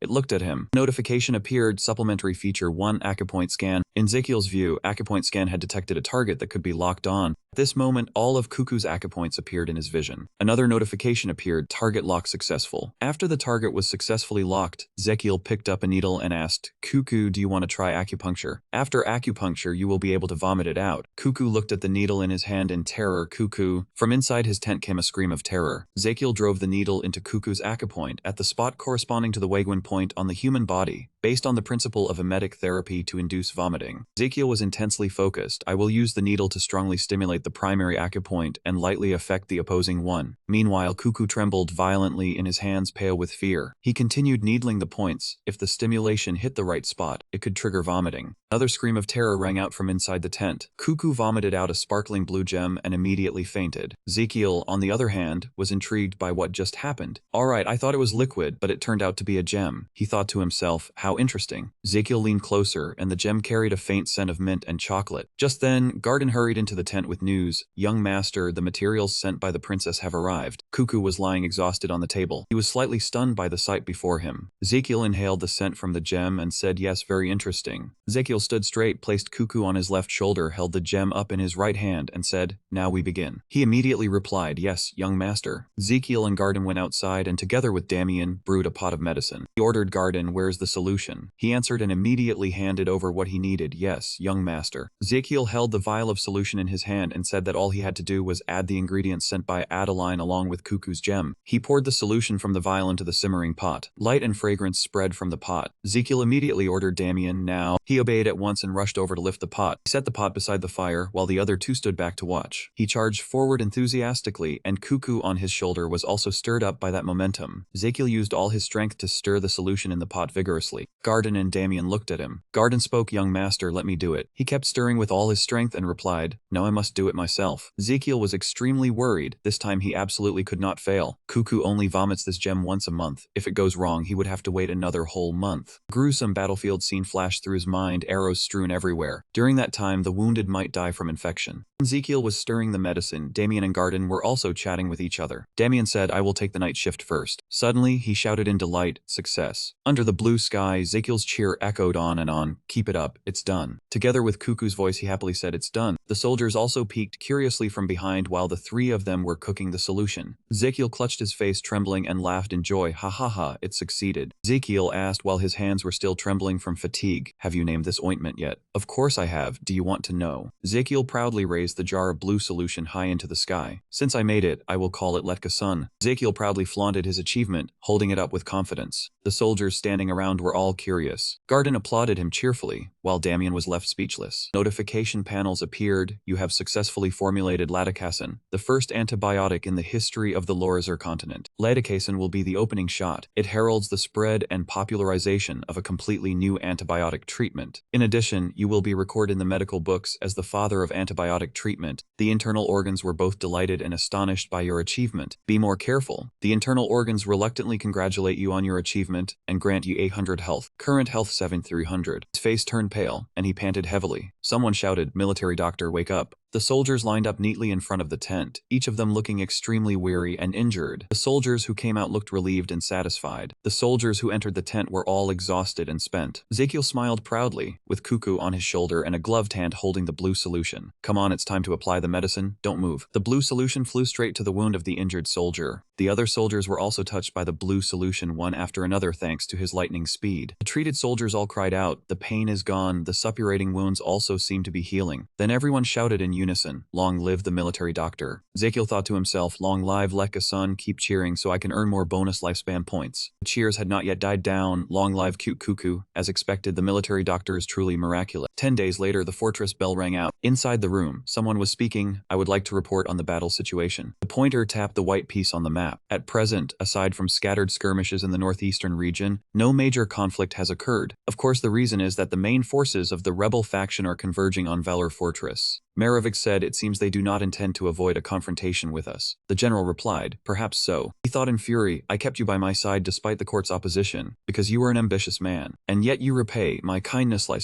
Jia, bye, you bastard." The old man asked again in disappointment, "Was there any other news?" The general stroked his chin and thought for a moment before answering, "Recently there has been a field hospital with remarkably unusual results. In just 2 months, its survival rate exceeded 70%. He exclaimed in shock, "What, 70%? The general continued, "Even rumors about that field hospital had spread widely among the soldiers of many units in the Royal Army." The general still had a hand on his chin, his face full of surprise. No matter how badly wounded they were on the battlefield, as long as they were sent to the 21st Company Field Hospital, they had a chance to survive. That reputation spread so far that the soldiers even gave it a nickname. He asked curiously, "What nickname?" The general answered, "The soldiers call the 21st Company." Hearing that, even the white-haired man could not help but freeze in shock. Someone gripped the suitcase so tightly that his fingers clenched. A group led by Chandra asked suspiciously, "Is this a recovery center?" Someone replied, "They say it got that name because of that fat military doctor. People call him the miracle military doctor." Chandra looked at the soldiers, who were showing satisfaction, and ground his teeth. "What miracle? It is nothing more than a cult." The follower immediately flattered him. Whatever else, there was no military doctor better than military Dr. Chandra. He thought irritably he did not understand why His Highness had sent them here to learn more. Chandra became even more certain in his heart he had to expose that scam. Inside the camp tent, Ezekiel was sleeping and snoring, even mumbling in his dream, "My bonus life points." That muttering kept the patients in the tent from sleeping a wink. "Too noisy, I cannot sleep." Arden pushed open the tent flap and stepped inside. He was immediately startled by Ezekiel's thunderous snoring. He quickly softened and also felt sorry for him. He must have been treating patients all night. No wonder he was so tired. Garden walked over and gently woke him. "Young master, you just fell asleep." He answered, "Sir Garden, what is it?" He replied, "His Majesty was very pleased with our camp's performance, and has sent the military doctors currently legitimately in service here to learn. Hearing that, he immediately woke up fully, looked around and asked, wait, so they are not new recruits? Great, I was just short on manpower. Where are they? Arden answered, and as soon as he finished speaking, he darted out like the wind. They are outside the tent. Having found the person he was looking for, he greeted them brightly, very glad to meet you all. I am military Dr. Lihan. Chandra and the others came a sudden stop. After that introduction, he felt a little embarrassed.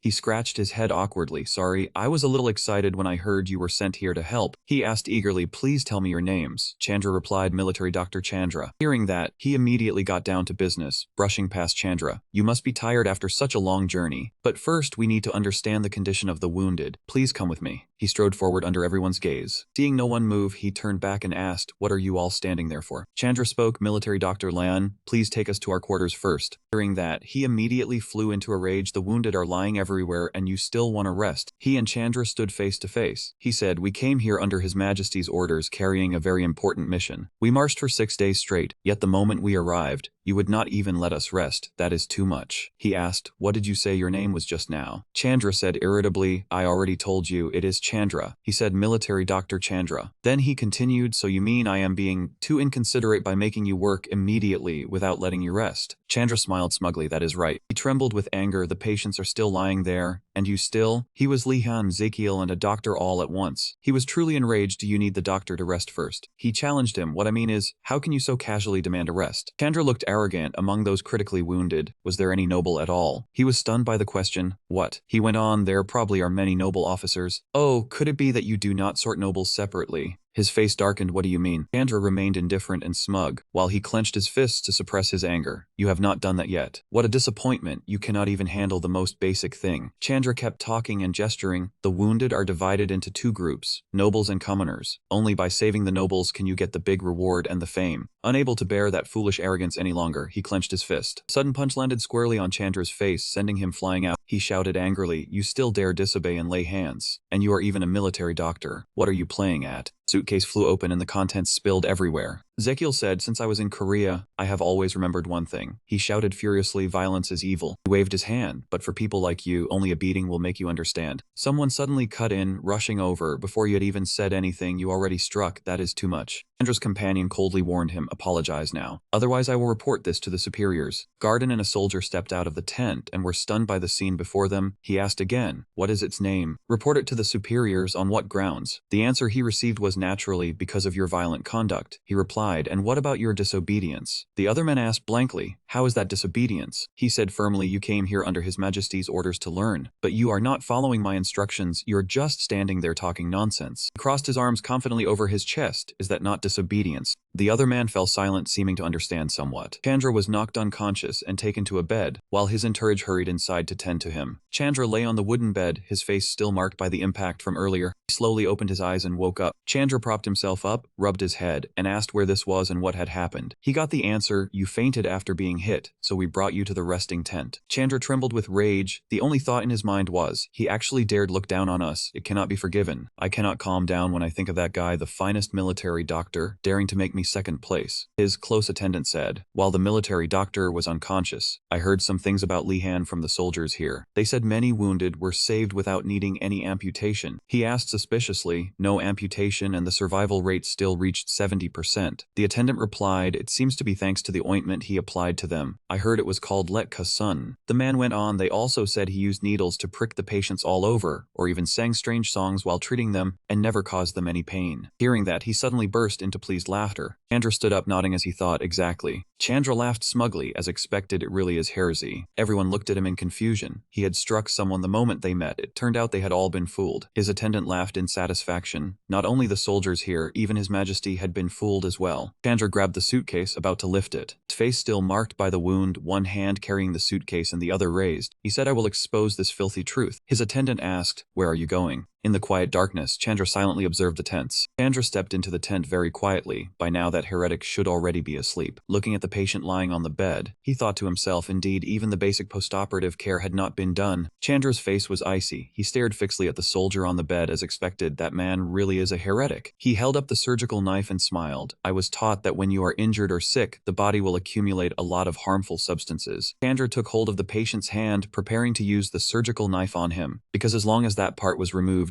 the body would quickly recover. The soldier on the bed slowly opened his eyes and woke in a daze. Seeing the stranger in front of him, the soldier panicked and asked, "Who are you?" Chandra replied, "I am the new military doctor. Do not disturb me while I am treating you." The soldier answered anxiously, I was operated on by military Dr. Lihan during the day and was even told to rest." Chandra looked at him with contempt. "A lowly soldier like you also dares to question my treatment." The soldier trembled in fear. No. In his heart he thought this person was completely different from the gentle military Dr. Lihan. Chandra's blade flashed. "You should feel honored. Normally, you would never have a chance to be treated by me." Blood dripped from the soldier's hand into the bucket below. Chandra curled his lip. "Do not compare me with the best military doctor in the field hospital." His face immediately turned fierce after hearing that doctor's name, and the air around him seemed to grow thick. The patient's hand trembled slightly. Amid the thick stench of blood, that patient could no longer see clearly. The soldier was so scared he could barely speak. "Military doctor, I feel dizzy." Chandra seemed to lose control. "I will draw off some of the old blood so the new blood can circulate, and you will recover soon." This soldier was growing more and more dizzy. "Military doctor,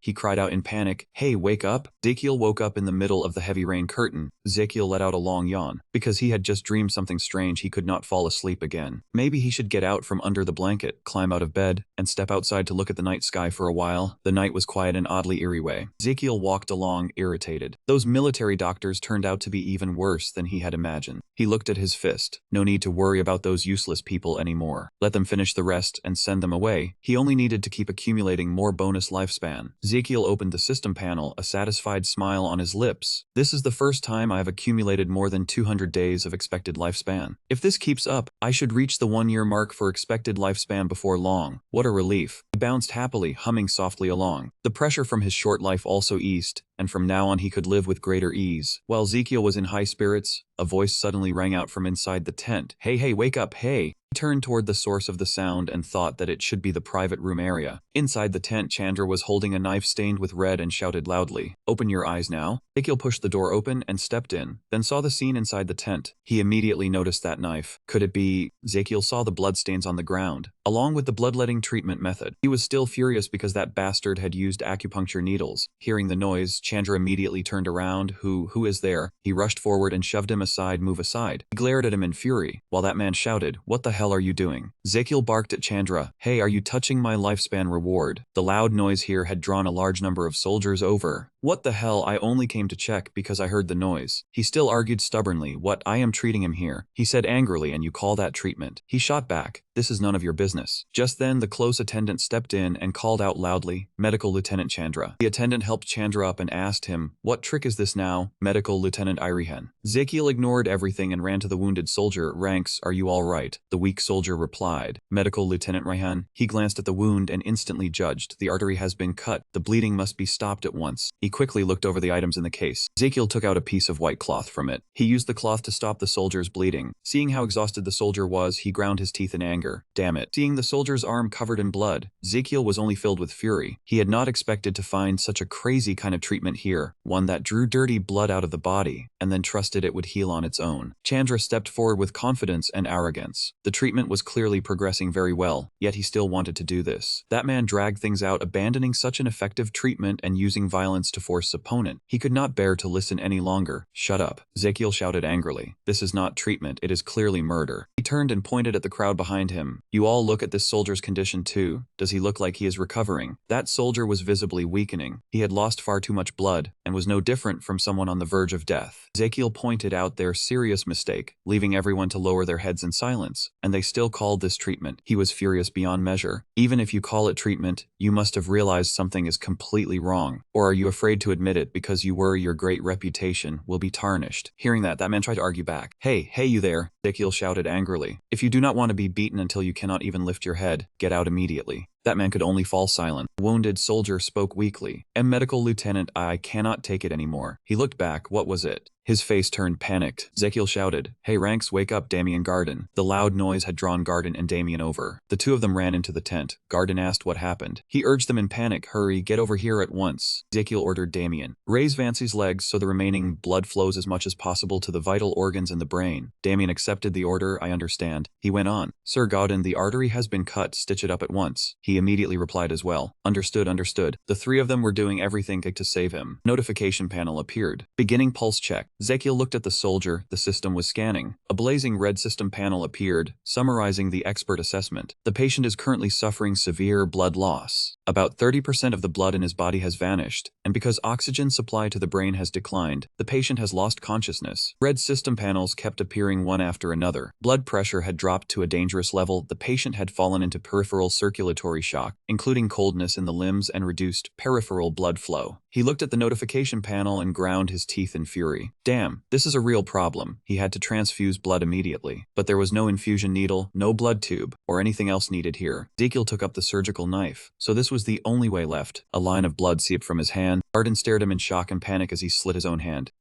My God. He told him, stitch it up quickly. He hurriedly replied, yes. Ezekiel brought his mouth to the bleeding wound on his hand. The system panel popped up. Your internal organs are panicking at this insane act. Other system panels continued to appear. Hey, are you crazy? Guys, this person has really gone mad at last. Is he actually planning to make the soldier drink blood? That counts as a blood transfusion. These days people even transfer data over Wi-Fi. He thought to himself, be quiet, I need to concentrate. The system panel appeared. Your internal organs are exploding with a million question marks at your actions. The system is concerned for your mental health and awards 100 blood as encouragement. Current blood, 7,400. Ezekiel thought about activating the magic circle in the SWAT system. He looked at the notification panel before him. Activate the storage function of the magic circle slot. The magic circle slot is currently empty, ready for the storage function. The system detected material for activating storage in the magic circle. Yes or no? Inwardly, Ezekiel thought, of course there is. The system is storing the material in slot 1. A microcircuit panel appeared. The system announced slot 1. That person's blood volume is now only 0.66 liters out of 10 liters. He told Damien, it's done, move to the side. Ezekiel thought of transfusing blood by combining it with mana. His hand touched the acupoint under the soldier's foot. The Yonquan point was regarded as the body's second heart, truly the perfect choice. Ezekiel counted slowly, starting little by little with 0.1 liters. The system displayed the heart rate and blood volume. A red light gradually appeared. Ezekiel channeled power through the acupoint beneath the sole of the foot. It worked. He continued the task, transfusing blood slowly, bit by bit. Absolutely do not let the process be interrupted. The soldier's hand twitched slightly. Notification panel appeared. Patient James, who has just received your emergency blood transfusion, has passed the critical stage caused by hemorrhagic shock. Ezekiel was overjoyed when he read the notice. It worked, it really worked. The notification panel continued to appear. You have done something extremely selfless, sacrificing your own blood to save another person's life. Moreover, many people personally witnessed someone about to cross the line between life and death being pulled back by your treatment. Surrounding soldiers were all overjoyed. Medical lieutenant, he really is a medical lieutenant. Notice, for those who do not know about the Azrahan mental technique and the ancient primitive magic circle, your actions will be regarded as a divine miracle. The attendants who came with Chandra exclaimed in shock, impossible. How could a mistake still produce such a result? He let out a sigh of relief. It was finally over. The onlookers from earlier could not help but marvel. So the rumor was true, a miracle really did happen. Arden exclaimed in shock. Amazing. Ezekiel's vision suddenly blurred.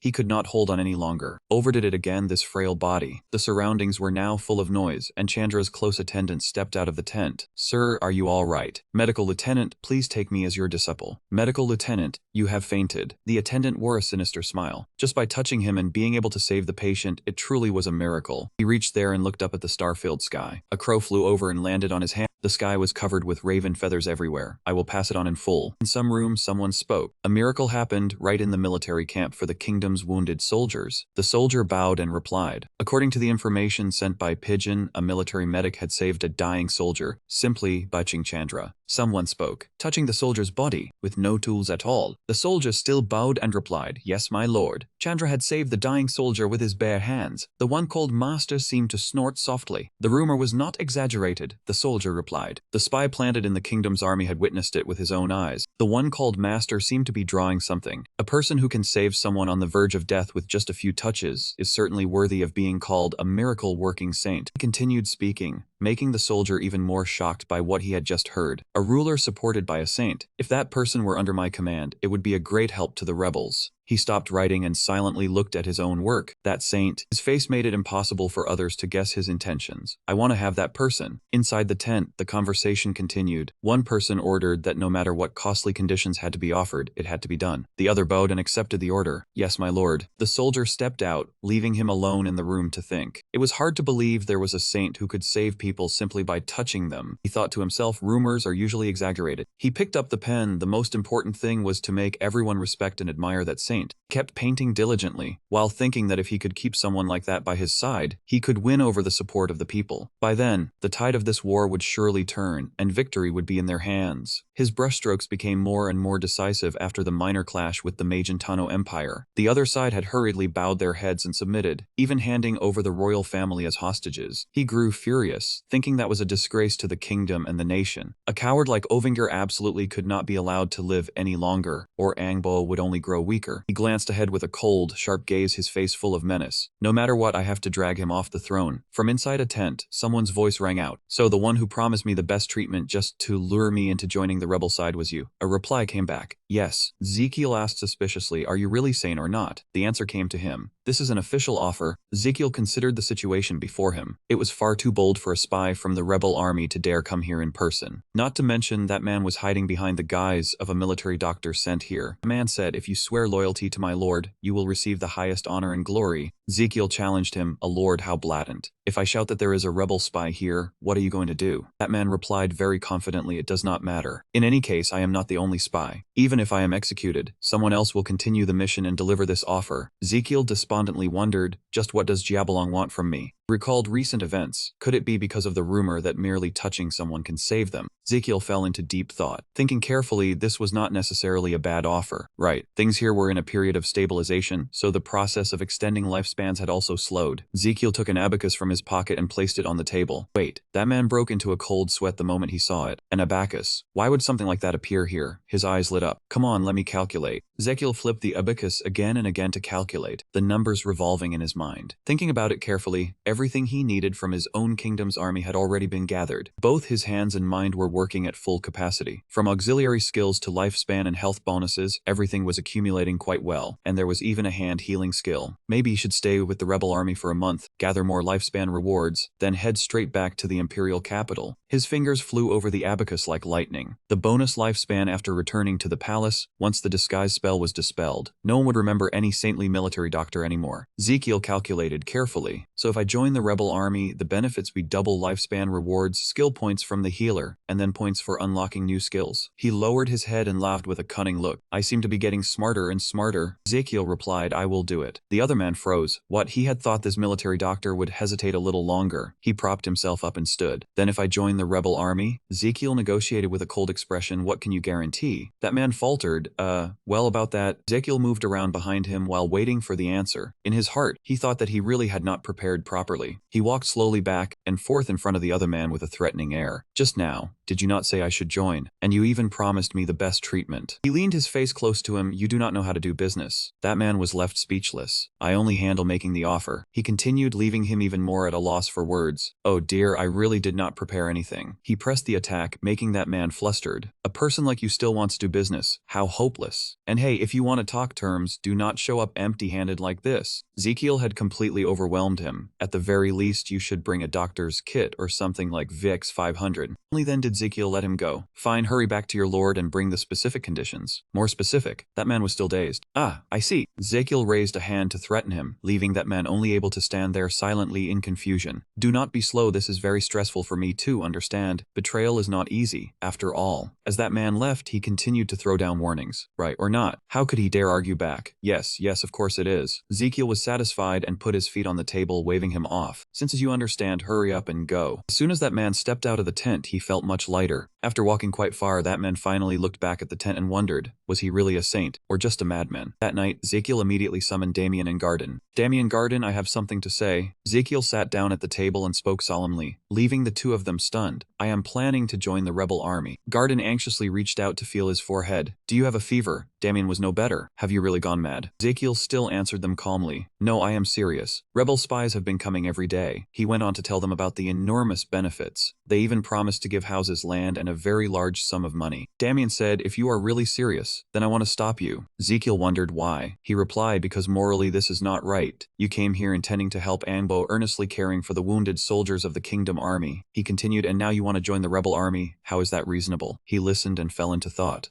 He lost his composure and sprang up, shouting, "Really, why would you do that?" Ezekiel looked at him with a determined gaze. "Are the rebel soldiers not also people of Angbo? As the Magentato crown prince, do I have any obligation to be loyal to the Angbo kingdom army? To me, both the rebel army and the kingdom army are just outside forces." He thought it over, finding it absurd to hear yet also impossible to deny that it made sense. Ezekiel rose, he spoke, causing the listener to nod along. "Lately our treatment camp has been much quieter, right? Hardly any new wounded soldiers are coming in. Recently the two sides have only been probing and stalling each other before Valor Fortress, so that is why." He continued, "Our camp has basically passed the dangerous stage and entered stabilization. Our work with the kingdom army is almost finished as well. Now we only need to go over to the other side, treat the wounded soldiers they left behind, and then return to Magentano." Ezekiel turned to Damien with a somewhat frightening look. "Let us go, I understand now." He could only sigh helplessly. "The one holding the cards has to do it. That is just how a mercenary lives." Damien looked at him reluctantly while he smiled happily and rolled up the stack of papers. All right, you have thought it through correctly." Garden was so moved he nearly cried. "Your Highness, I am truly grateful." He suddenly grew energized and wrote with great enthusiasm. "The one in need of treatment is not an ally or an enemy, but simply a patient. Note that, note that." Ezekiel handed the scroll to him and instructed Garden, "Take this and give it to the princess for me." He immediately grew excited, his thoughts running wild. Could it be a love letter? He angrily tapped his head once. "What love letter?" He opened the letter and showed it to him. "I need to tell the princess that I will be returning to Magentano. I cannot just disappear here all of a sudden. By the way, send the letter too. Tell them to bring the princess back to the imperial capital by dawn horse transport service." Ezekiel ordered, "I do not want the wounded soldiers to find out, so prepare everything quickly." A strong wind swept past, and the carriage rolled along the dirt path. After reading the letter he left behind, the soldiers were moved to tears. "Sir Military Doctor, I have not even had the chance to thank you yet." Ezekiel sat in the carriage, looked back and smiled. "Live well, rewards of the kingdom army." 3 days later, on the barren land under the scorching heat, the camp had already appeared ahead. The three had arrived, and a soldier came out to meet them and said, "The Lord is inside. He has ordered that only the military doctor may enter, so please go in alone." Damien leaned close and whispered worriedly, "Your Highness, but after all he is the rebel commander. Are you really all right going in alone?" Ezekiel was not afraid at all. Instead, he looked very interested. "It is fine, they want me. Would they dare harm me? Besides, I still have Forest Girl. Do not worry." He walked into the tent alone. A voice came from inside. "A pleasure to meet you." Ezekiel paused slightly when he heard it. "You are Jiabalong, the fanatical patriot who has gone mad trying to revive Angbo." The person inside the tent walked up to Ezekiel and thanked him for coming. Jiabalong welcomed the military doctor known as the Saint, the rebel commander Jiabalong Flamber of Angho. He extended his hand toward him, the smile on his lips looking both gentle and dangerous. The space was instantly engulfed by a heavy pressure, and Ezekiel swallowed hard. What an overwhelming pressure. The two shook hands. Ezekiel spoke first. "I am also very honored to meet you. The heart of the revolution," he replied. "It is a pleasure that you are willing to join my cause." He continued, "I have received you with great respect. So from now on the saintly military doctor will no longer need to do such heavy work as handling soldiers' bloody wounds." Ezekiel replied, lifting his eyes to look at him. "No need, I am fine." He said instead, "There is one thing you must do." There seemed to be an invisible pressure between the two of them. He asked, "What thing?" Ezekiel and his subordinate stood in the camp, while the soldiers were on patrol duty. Seeing his master looking around, Damien asked softly, "What is wrong, my lord?" Seeing his words ignored, he shouted in annoyance. Ezekiel quickly stepped forward, placing a finger to his lips to signal for silence as if something very cautious was going on. "Shush," leaving Damien bewildered. Then he gestured wildly with both hands, making the two subordinates only able to sigh. "Because there may be someone eavesdropping on us, I will use hand signals. What I mean is..." Arden followed suit, using hand signs and asking, "So are they going to hand the wounded soldiers over for you to treat?" Realizing the issue, Damien hurriedly added, "I told you already, it is best that we return to the imperial capital." Seeing this, Ezekiel frowned in anger. "I really cannot believe this." Tears streamed down his face miserably. Even though it was only sign language, the emotion was still obvious. Who would have thought that he would use me to promote his revolutionary spirit?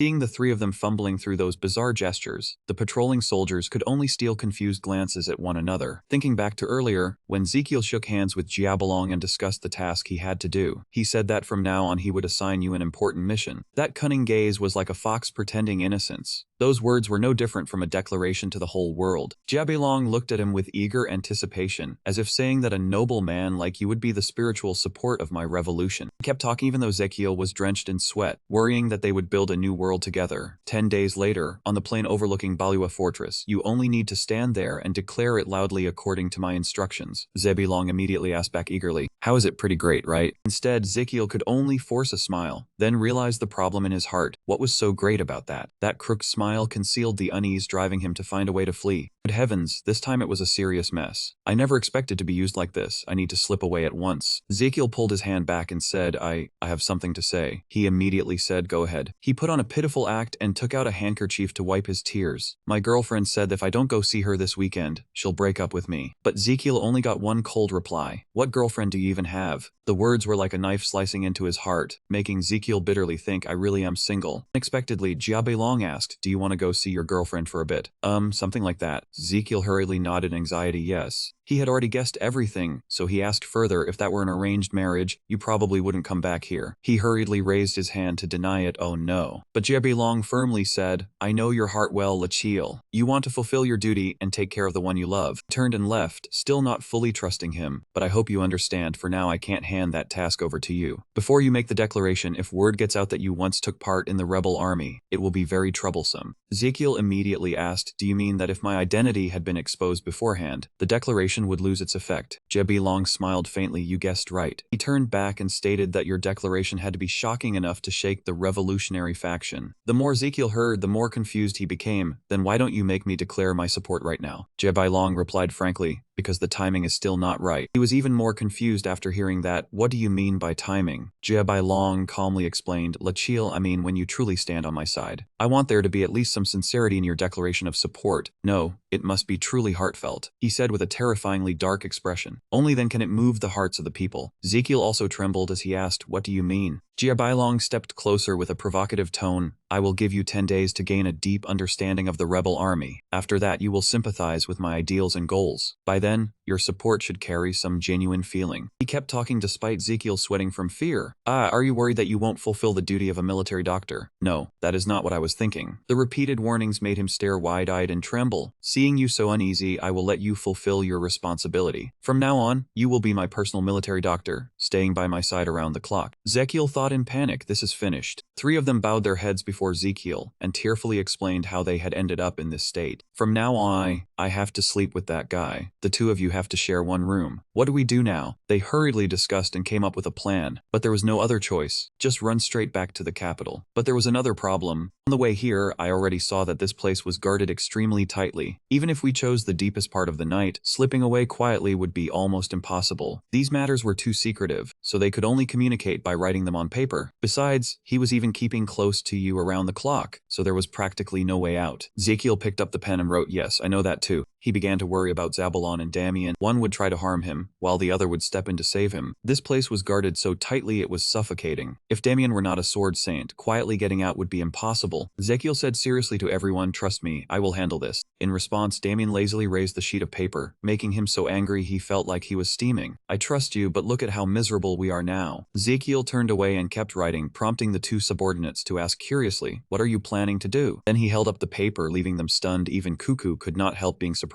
Then we will have to keep acting. With a pale face, a strained smile, and reddened eyes, Ezekiel drew back the curtain and said, it's already late, I'm going to sleep. He left them in the tent with a flood of negative thoughts. It was hopeless. A starry night and a full moon covered a castle in Russia. A soldier holding a letter hurried in. Pedro quickly saluted, Your Wise Majesty. The king sitting on the throne replied, You're very late. Hearing that, he knew he was at fault, nervous but still said, This servant has just gathered and compiled the information, so this servant deserves death. Astelion immediately asked, What information? Report at once. Pedro hurriedly replied, Your Majesty, this is the 107th regular report. First, 5 days ago, His Highness the Prince left the wounded soldiers' camp of the Allied Kingdom Army, also known as the Recovery Camp. The Emperor was surprised and asked again, Left the Recovery Camp, for what reason? Pedro held the letter, his face full of worry. When we first received the report, we could not guess His Highness the Prince's purpose. Therefore it took some time to gather and analyze more information. The Emperor asked calmly, so the conclusion is that the Prince will soon return to Magentano. Pedro continued reporting, according to the informant planted in the recovery camp, the Prince sent a farewell letter to Princess Emboa. Astelion was shocked and ordered, farewell letter, explain in detail. At this point Pedro unrolled the paper and read it aloud, Your Majesty, he told Princess Emboa that he had finished everything he he needed to do here. Perhaps it was time to return to Magentano. In addition, he also received many large payments related to Magentano. He asked again, that's all, right? Conversation gradually came to an end, and the Emperor allowed him to withdraw. Yes, Your Majesty, that concludes today's report. I see you may withdraw. Pedro bowed in acceptance. This servant is deeply grateful. I take my leave. After he left, the Emperor sat in silence, raising a hand in thought. Then he smiled in satisfaction. Then he burst into loud laughter, raising both hands in excitement and shouting, now my son has returned. Hurry back at once so I can see that you are still safe and sound. The booming laughter startled even those standing behind the door. Ha ha ha ha. Yet who would have thought that the prince on the other side had become gaunt and haggard, with dark circles under his eyes from worry. At this rate, I will probably never make it back to the imperial capital. Ezekiel was nearly in tears, his hands clenched like a child pleading for help. Sob sob, life really is. Somehow, Jebelong was already sitting beside him, and his voice made Ezekiel jump, so frightened that he buried himself under the blanket. You are awake. Then he sat bolt upright and looked at him. I will begin the morning examination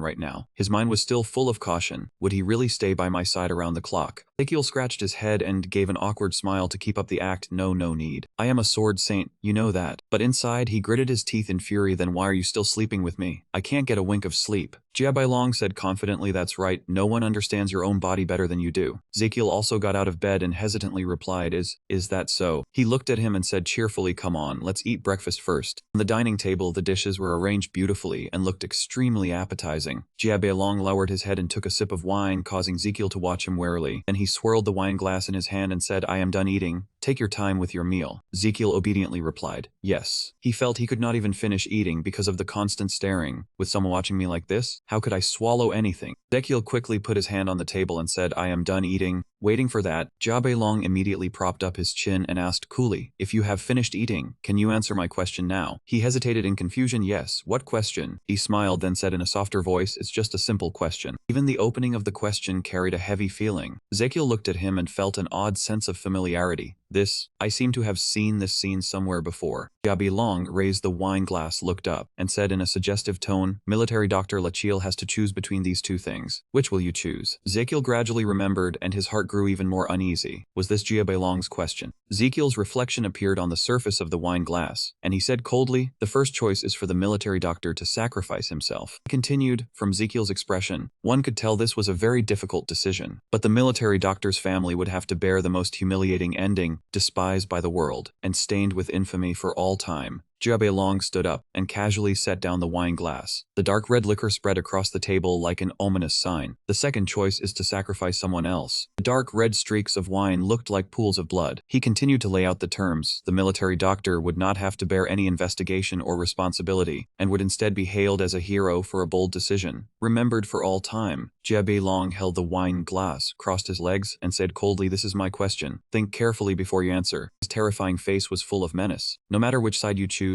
it is hard to accept. Which one will you choose? After presenting the two choices, he still asked casually, why are you still not answering? There is no need to think for that long. Ezekiel was pushed into a difficult position, his face expressionless while his mind spun with calculations. I know that if I can't give him the answer he wants. He reached up to touch his neck in fear, thinking my head would be gone in an instant. But then he mustered his courage and asked again, you mean I have to choose one of two paths, either sacrifice myself and bear the humiliation, or harm countless others to gain honor, right? In response to Ezekiel's question, he only said indifferently, that's right. What Ezekiel knew about him was that he was a heartless devil, and Jiabailong was suspicious by nature. Not even his close aides were easy to trust. When he found the person who needed to be placed closest to him, he would definitely ask this question, but no one ever answered correctly. This was not the first time Jiabailong had asked that question, but anyone who could not give the answer he wanted had to pay with their life. Even Jiabailong himself did not know what the correct answer was. A satisfied look appeared on his cold face. He did not know the answer to his own question, but at the very least he knew the worst answer. It was the hesitation between the two paths he had laid out. Anyone who failed to satisfy him would be dealt with mercilessly. Even if they had once been chosen as a close aide, the moment they showed such a reaction, he would immediately order them dealt with. Those details had helped create a true monster in human skin. At this moment, Jiabailong was still smiling, his eyes full of expectation, as if waiting for an answer from you. Could it be that you could not decide for yourself? Ezekiel turned pale as he thought it over. What he wanted to hear was the answer that you stammered out, bastard. Right after that, he no longer kept his composure, slammed the table hard, and shouted, bastard, that's too much. Jiabailong's face darkened the moment he heard it, fury surging up in him. He sprang to his feet at once, his hand already on the hilt of his sword, as if he meant to take the other's life. With killing intent in his eyes, he pressed the sword down down and said coldly. The one who gave the answer was not even among the options, truly disrespectful. Ezekiel knew he had poked a tiger, so he hurriedly tried to put out the fire. I only said what I was thinking. In his heart, he still could not help wondering about himself. Was that answer truly from the heart? But strangely enough, Jiabelong stood still in thought. I should have been angry, yet I do not feel angry at all. The sword in his hand was lowered as well. Has anyone ever dared speak so rudely to me right in front of me like this before? He sheathed his sword, and an unusual feeling rose within him. It even touched my heart. Why is that? But first I have to survive. Jiabelong sat dazed, his mind in turmoil. Perhaps I had been unsettled when I heard the answer to the question I had spent my whole life searching for, at the very moment near death, and it came from someone else's mouth. Unexpectedly, he let Ezekiel go after he uttered those disrespectful words. He calmly poured wine and said, "So that's how it is? All right, you may step down." He continued warning him, "Best not let me see you today." Having escaped death by a hair, he let out a sigh of relief. I understand. As soon as Ezekiel stepped out of the tent, he immediately felt relief. I need to figure out my next move. That was a close call. How am I supposed to hide now? A young man appeared and pointed the way. Military Dr. Lachiel, this way. He had not yet regained his senses, so he blankly asked back, "Where to?" Ezekiel looked in horror toward the place he had just escaped from. That man told me not to appear before him, and my tent was right next to his. At a glance, anyone could tell. So frightened he could have cried, he could only silently plead for help. "Garden, Damien, save me." Back to Jiabelong, he was swirling his wine cup, sitting sunk in heavy thought. I had once believed that changing the world could only be done with blood. Strange thoughts kept surfacing in his head, to the point that even he could not make sense of them. And now I actually find the thing I once believed in disgusting. Jiabelong's eyes were cold as knives, and the wine cup in his hand had been crushed at some point. Those thoughts drew a bitter laugh from him. How laughable. A hard squeeze sent shards of the cup and splashes of wine flying everywhere, streaking into a long trail. Outside the camp, the guards were still keeping strict watch. Garden rose from the bushes in the forest and looked carefully toward Damien. Shouldn't we be taking the prince and hiding him? It has already been 3 days since we left Jabirin's place and came to the tent next door. He was so worried he could not eat or sleep, yet the crown prince had to serve a man like that. Truly unacceptable. Damien, standing nearby, also spoke up. For now there is no other way. We can only place our trust in His Highness. He looked at Garden and did not know when it was that this man had been so worried about the crown prince that he was reduced to tears like a child. The patrolling soldier carrying a lamp walked past the grass, and when he heard a sound he shouted loudly, "Who is there?" He stared fixedly at the grass but saw nothing unusual. After thinking for a while he left. What, a stray cat. Behind the bushes, Garden and Damien held their breath in fear, while Huan muttered, "We have arrived, and still have to do this sort of thing." The sky was already bright and the sun had risen high. Ezekiel poked his head out of the tent and looked at the soldiers with a delighted expression. Looking at the guards like this, that man must still be inside. It has been 2 days since he came out. If it is now, then he can escape. Just then, a voice rang out. "Today I want to take a walk." Ezekiel cursed silently in his heart. Damn it. Then he raised his head toward that figure and tried to look obedient. "Yes, greetings, sir." Jiabe gestured for his subordinates to step back. "You stay here." He immediately obeyed. "Yes, sir." Then he crossed his arms, looking at Ezekiel with a threatening gaze, and asked Military Dr. Yahello, "How long do you plan to go on like this?" He trembled and answered, "I will prepare at once." The two of them arrived at a very scenic place, while Ezekiel was gasping for breath, his mind only able to think. He clearly said we were going for a walk, yet this is no different from climbing a mountain. Jiabe suddenly called out, "Military Dr. Lachiel." He startled and answered, "Yes." He looked at him in confusion, then said softly, "I have thought long and hard about the rude answer you gave. In the end, I have reached a conclusion." Jiabelong looked at him again with a gentle gaze. "I accept your answer." Ezekiel was slightly surprised by that change, stammering, "Really?" Looking into his eyes, he thought silently, this gaze is still very tangled. The bandaged hand pressed to his chest, Gaby-Long looked at him and voiced what he had kept in his heart for so long. All sacrifice is precious, whether for oneself or for any other reason. Ezekiel watched his hand clench tightly. The more blood you shed and the more you give up, the nobler people are seen to be. But in his heart, he blurted out something different. To be honest, he did not awaken on his own. He merely happened to hear the answer he had searched for all his life from someone else. How pitiful. Yet only now did Ezekiel have a chance to run. The problem was how to get away from this man. He only hoped that the thoughts would make him show an opening. Then if there was a chance, he would slip away at once. He then asked, "But why is your hand injured?" Jiabelong immediately found an excuse. It was only a small mishap during training. Ezekiel was surprised because this kind of thing was hard to happen, and suggested, "A mishap? Could it have been stabbed by a sword? Let me take a look at your wound." He turned away and refused firmly, "No need, it is only a minor wound. Just leave it alone and it will heal on its own. No need for you to worry about it." Hearing that, he awkwardly scratched his cheek and asked back, "Even if I am your personal physician?" Looking at him, Ezekiel became even more baffled, as if he were too useless. What does it mean that even a personal physician is not needed to worry about? So awkward, I need to say something. Ezekiel quickly looked around, then took a deep breath and put on an expression of admiration. Ah, what a refreshing breeze. Jiabelong was amused by his act again and could only sigh. There is no wind now. But Ezekiel still would not stop and acted once more. The air is so refreshing. He did not care much, while he suffered the opposite effect, sneezing repeatedly from a large cloud of dust. Cough cough. Why is there suddenly so much dirt and dust? Jiabelong glanced over and smiled with satisfaction. Military Dr. Lachil is completely different from me. What he did, those carefree and unrestrained gestures, made Jiabelong feel completely different from the subordinates standing next to me right now. We have only been together for a few days, and he is already so natural. When was the last time I truly relaxed like this, or is this the first time? He spun around and looked at Ezekiel much more seriously. Are the words this man said really the answer I am searching for? I want to deny it, but it seems I have already thought the same way. A sharp, oppressive gaze was fixed on him. If that is the case, what kind of relationship do I want with this person? Close to him, or becoming his trusted confidant? The thoughts in Jiabelong's head surged forward, but none of the answers were right. No. He gave a faint smile and completely let his guard down. Friends, he said. Military Dr. Lachil, listen. Actually, I want to become a painter. Ezekiel looked at him without understanding, and even thought in his head that he had a nervous problem.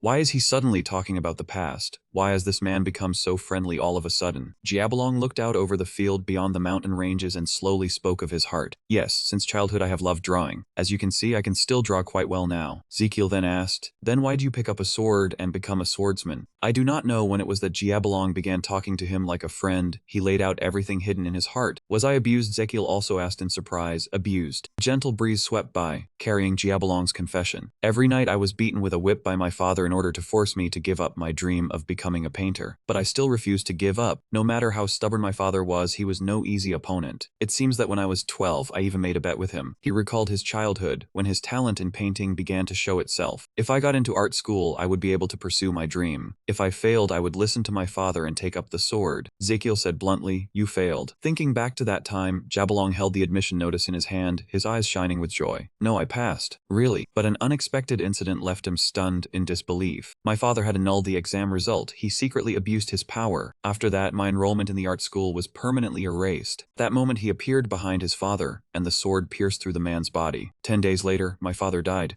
Ezekiel guessed in horror, could it be, you made the move? But Jiabelong's half-veiled answer made him feel a little more relieved. I do not know, but go with what you imagine. Ezekiel bowed, his face pale with fear. He did not understand what that man was plotting, or why he was acting so strangely. Suddenly he was telling him all this. He only wanted to escape as soon as possible. Jiabelong turned to press him. As expected, you are not very interested in my story. He hurriedly waved his hands to explain. I did not. He was not angry at all, only saying, I understand. Who would truly care about someone else's unhappy childhood? He raised his bandaged hand. Come on then, take a look at my wound for me. It seems to be getting worse. Ezekiel remembered how he had just said it was unnecessary, so he could only answer, yes. As he removed the bandage, he let out a soft cry.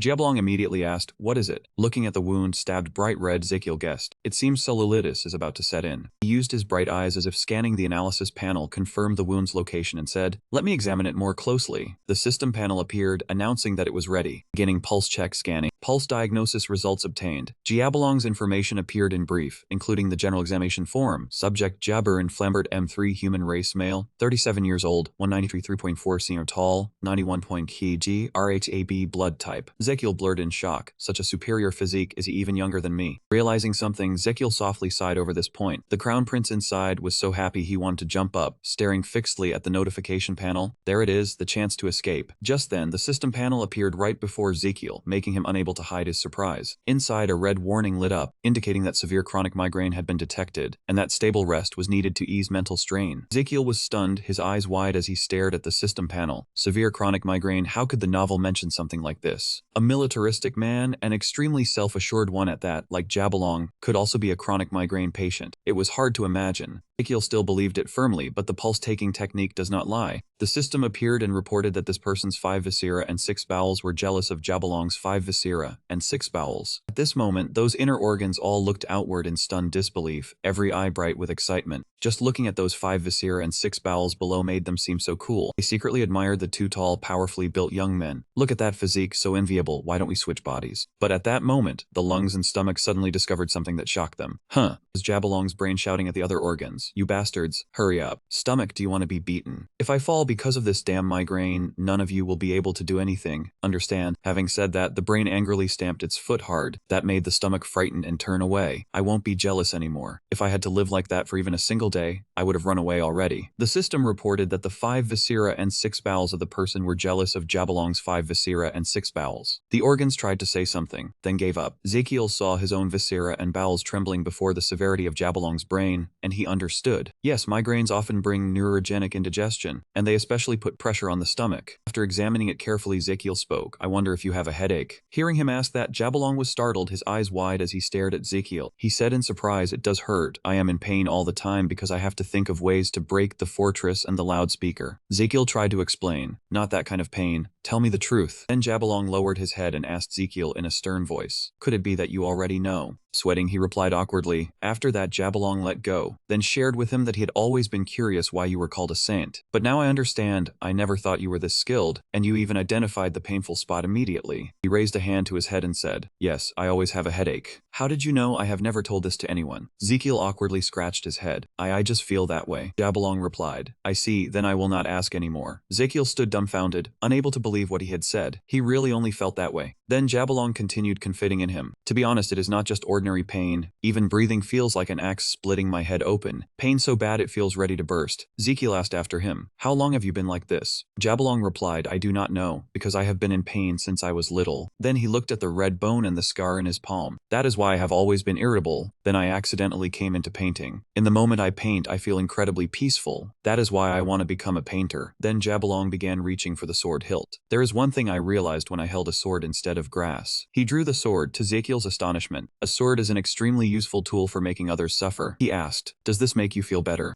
Jabalong replied in a low voice, no, in fact even after becoming stronger, I still do not feel any better. Then he went on. Anyway, it was thanks to this arrogance and distortion that I reached my current level, so it is not so bad. Ezekiel wondered, have you never tried treatment? Jabalong answered, why would I not? I have tried every kind of medicine said to be good for this head pain, but the result is what you see. Ezekiel asked, did they all fail? Jabalong confirmed, yes. On top of that, the lives of the doctors who prescribed them disappeared too. He turned back and tried to calm Ezekiel. Do not be too scared, I have no intention of killing anyone yet. Hearing that, Ezekiel burst into tears. Really, thank you, sir. Then Ezekiel looked at the fierce man before him. He did not want to die here, and could only tell himself to come up with a plan, because only by thinking of one could he survive. Suddenly, an idea flashed through Ezekiel's mind. Am I not the medicine itself? He said, making a suggestion. Let me cure your headache for you. Jabalong turned at once after hearing that, his face full of killing intent as he said to Ezekiel, I already told you, no medicine or method can erase my headache. How exactly do you plan to do it? Ezekiel reassured him. There is always a way. Jabalong said, all the doctors who said such confident things are already dead. Ezekiel looked at Jabalong with bright eyes, full of certainty. Then I will just sound a little less confident. Jabalong replied, I think you are quite confident already. Then he pleaded with him, please try it first. If it fails, then please do not kill me. Jabalong heard that and became curious. In the end, why do you want to treat me? Ezekiel honestly replied, because I do not want to die. Hearing those words, Jabalong's expression turned stern as he stared at Ezekiel. He thought that, in any case, Jabalong had no intention of killing Ezekiel. If it failed, he would comfort him so he would not feel embarrassed. Then Jabalong also agreed with Ezekiel. All right, he replied politely. Thank you, sir. Now leave it to me. Scene shifts to inside a secluded room. Ezekiel informed Jabalong. Then I will begin. He closed his eyes and wondered whether the headache would really go away. Then Ezekiel placed his hand on his head. Jabalong felt insulted and asked angrily, what are you doing? Ezekiel stopped Jabalong and soothed him. Shh, from now on comes the important part. He told Jabalong, my hand is a healing hand, my hand is a healing hand. But he had already gotten angry and turned back with an unfriendly look to ask Ezekiel, what do you take me for? At this moment the system appeared, activating skill, my hand is a healing hand level 1. Ezekiel placed his hand on Jabalong's head. A light appeared above his head and he recited the spell, Eheria. These words left Jabalong puzzled but also amused. He stood there in a daze, a feeling of comfort spreading through his body. This was the first time Jabalong had ever felt this refreshed. He asked in surprise, how exactly does this work? Ezekiel said softly to Jabalong that my hand is a healing hand, my hand is a healing hand, focus sir. Then he asked after him, how do you feel? It does not feel like your usual headache anymore, does it? Jabalong pondered, obediently letting Ezekiel treat him. I do not know. Ezekiel stared blankly at Jabalong, then he went on. I do not know what else to say, it is so strange, I do not even know whether this is okay. Tears had already fallen down his cheeks. I do not understand why tears are coming down. You really have eliminated my headache. As soon as he finished speaking, Zekiel's voice suddenly lowered. You are too happy too soon. That made Jabalong panic. What? Zekiel explained. The method I used today only works for 1 day. That startled him. 1 day? You mean the headache will come back tomorrow? But Zekiel still soothed him. But you do not need to be too disappointed. As long as I do that method for you every morning, it will be fine. Jabalong heard that and asked, so before tomorrow morning I will not feel any headache? Zekiel replied. Of course, as long as you do not oversleep and miss the treatment. Jabalong said happily. Great, then I will count on you tomorrow too. Zekiel thought to himself. Yes, keep trusting me. Zekiel will make Jabalong depend on his treatment. He secretly rejoiced, then it meant escaping was completely possible. After that, he put on an extremely trustworthy expression and said to Jabalong, of course. As promised, every morning Zekiel used the skill My Hand as a healing hand, gently stroking Jabalong's head and driving away his head. Jabalong was overjoyed. As expected, he was a saintly military doctor. Zekiel lowered his head. Today's treatment was over. Jabalong was extremely satisfied. Good, I do not want to go back to that painful state again. Looking at the satisfied look on Jabalong's face, Zekiel became extremely interested. As for Jabalong, he thought to himself. By now, he had become completely dependent on this man's treatment. Without Zekiel, Jabalong absolutely could not endure that headache. Over here, Zekiel wore a thoroughly sinister smile. Alright, now everything is ready. He said, I have something important to tell you. Jabalong asked. Important? What is it? Zekiel answered. Tonight I have to hold an important prayer ritual. Jabalong cried out in shock. A prayer ritual? Zekiel put on a serious expression and said, in order for me to continue treating you every morning, tonight we must hold a prayer ritual. Jabalong urged him. Explain more clearly. Zekiel replied. To be honest, the treatment I do for you is not free. I am healing you with blessings bestowed by heaven. Once a month we must draw cold water, then kneel down and sincerely pray to the moon from the moment it rises until it completely sets. If this prayer ritual is not performed, Jabalong panicked. No, could it mean losing the ability to heal? Zekiel replied. At least for a month until the next full moon. Jabalong cried out in fear. Really? Zekiel replied. Yes, I stake my honor on it. He turned away, the corners of his mouth still lifted in satisfaction. Moreover, while I am praying, no one is allowed to see me. If anyone sees me praying, the healing ability will be lost. Then Zekiel turned back and said to Jabalong, so I need a place where no one can see me and I can pray with peace of mind. I have chosen a location. Please prepare everything needed for the prayer there. Jabalong broke out in a worried sweat after hearing that. If this man's words were true, then he would once again have to endure that endless headache. He did not want to return to those terrible days, so he had no choice. Then Jabalong had no choice but to agree. Alright, tell me the location quickly. I will prepare everything. Zekiel lowered his head and replied. Thank you, sir. Jabalong said. Thank you for what? On the contrary, I should be the one thanking you. Scene shift, Jabalong ordered the soldiers. No one is allowed to look back. Hearing the order, they replied in unison. Yes. Then Jabalong told him he would wait down below with the soldiers. Zekiel replied. See you in the morning. He said, if you're worried I might run away, then rest assured, because I also think it's useful to treat you. After hearing that, Jabalong was silent for a long time before reaching out to shake his hand. Thank you. After saying that, he turned and left, leaving Zekiel standing alone. He began chanting meaningless incantations, then offered prayers to heaven, earth, Iheradia. Moonlight I gaze upon tonight is truly forlorn. Oh God, beneath that bright moon. Zekiel continued praying. By then, Benjamin was growing impatient. The sky gradually brightened with the first rays of light. The soldiers cried in panic. No, impossible. They reported to Zebulon that the saintly army medic had gone. Those words were like a fatal blade stabbing straight into Jabalong, leaving him frozen. Back to that night, Zekiel chanted and repeated, Iheradia, Iheradia. He kept calling the god's name. Zekiel thought to himself, it's time, all right. He hurriedly slipped away. Goodbye, you fools. But at this moment, Zekiel was stunned when he crawled into the cave. He had fallen into a pit and dropped down. Zekiel fell straight down from the mouth of the deep pit, then cried out in his heart, help me. Just then Zekiel landed below and met Garden and Damien. He winced in pain and groaned, my God. Garden was so worried he nearly cried, and hurriedly called out, Your Highness. Damien also after him, are you all right? Garden was overjoyed like a child and said, Your Highness, I was able to get here thanks to Anis giving me that note. At that moment Zekiel proudly recalled his brilliant plan. While Jabalong was away, he had to quickly inform Garden and Damien about the escape plan. Then Zekiel quietly handed it to the spiky-tailed boy. He hoped Anis was also like you. After that, the golden needle had completed its task, carrying the secret letter Zekiel sent back in its mouth. Damien exclaimed in surprise. Garden took the paper and recognized it at once. This is... Inside the letter was a crooked map drawn by Zekiel himself. Tomorrow before dawn, meet me in the forest below the cliff. Looking at the unbearably ugly drawing, Damien blurted out, what on earth did he draw? Then Damien wondered, how did you know there was a cave on the hillside and make your way down here? Zekiel replied, because I was always by Jabalong's side, so the terrain and the things I did not want to know naturally stayed in my memory. Damien asked in disbelief, you remember all of that? Zekiel gave an awkward laugh, thinking to himself, of course that was a lie. This was the place Damien happened to discover when Jabalong and the Empire were at war in the novel. Then Ezekiel said, first let's move quickly. He pointed into the distance. We will head toward the kingdom's army. Then go to that rock. Inside that large boulder, Garden looked and asked hesitantly, Your Highness, is it really safe here? Ezekiel explained, this area is being watched by both the kingdom's army and the rebel faction. Damien immediately said, in that case, we need to find another place. Ezekiel took out the map and pointed at that boulder. No, precisely because of that, this place is the safest. It is a spot both sides secure about, so they will not pay it any mind. Ezekiel said, the visibility has been good for the past 3 days, so we will wait here until dawn. So get some sleep while you can. Scene change. Morning, the sun had just risen in the mountain hollow. Ezekiel, Damien, and Garden were lying low beneath that large boulder. A voice rang out, making Ezekiel jump in alarm. It was the army medic Lachil. I know the one hiding is nearby, because there are no war horses on this side. Ezekiel fearfully clung to Damien and Garden. What did he find us? The voice outside kept going. Even if you run away with those 2 capable underlings, you still will not escape. You all cannot escape the surveillance of our insect legion. Hearing this, Ezekiel broke into a cold sweat. This man knows me too well. Then Jabalong continued, even though you betrayed me first, I still want to treat you kindly. So this time I will spare you, I promise. Jabalong was so angry that the veins on his face bulged, and he roared as if venting all his fury. I will absolutely not kill you over this. Jabalong still resentfully pleaded, please show yourself before me quickly. I will count to 3, you must show yourself. Over here, Maravich, also startled, is that Zebilong's voice. Then Jabalong began counting. 1. Ezekiel hid behind the rock spur, trembling with fear. If I go out, will I have my legs cut off and be dragged away? Garden worriedly said, Your Highness's legs. Ezekiel comforted himself, it's fine, if that man makes a move, the kingdom's army will react immediately. The torch gradually blazed to life like the flames of anger in Jabalong's heart. Jabalong still pressed forward while Ezekiel was terrified to the extreme. Even so, Ezekiel remained steadfast, pressing tightly against the large boulder. After a while of no movement, Ezekiel was delighted. See, I told you it would be fine. Just then a fire arrow flew over. Garden hurriedly blew on it to put it out. Ezekiel cried out in alarm, What are you doing? Ezekiel immediately poked his head out to look, full of suspicion. What exactly is going on? An army carrying fire arrows had taken the field and was preparing to fire. Those arrows charged straight toward the place where Ezekiel was hiding on command. A swath of weeds was reduced to ashes. Ezekiel broke into a sweat and cried in panic, The fire arrows are here. Damien spoke up, Your Highness, if we stay here any longer, we are doomed. Garden also screamed in fear, Your Highness. Ezekiel was flustered. He frowned, Damn it, what should we do? The system also announced that the 5 viscera and 6 bowels were deeply astonished by the situation he was facing. Him looked on and grew even more frightened. His liver seemed to tighten, his insides swirling as he asked, Hey, what should we do now? At this moment, Ezekiel lowered his head and suggested, Let's run toward the northeast. Damien did not quite understand.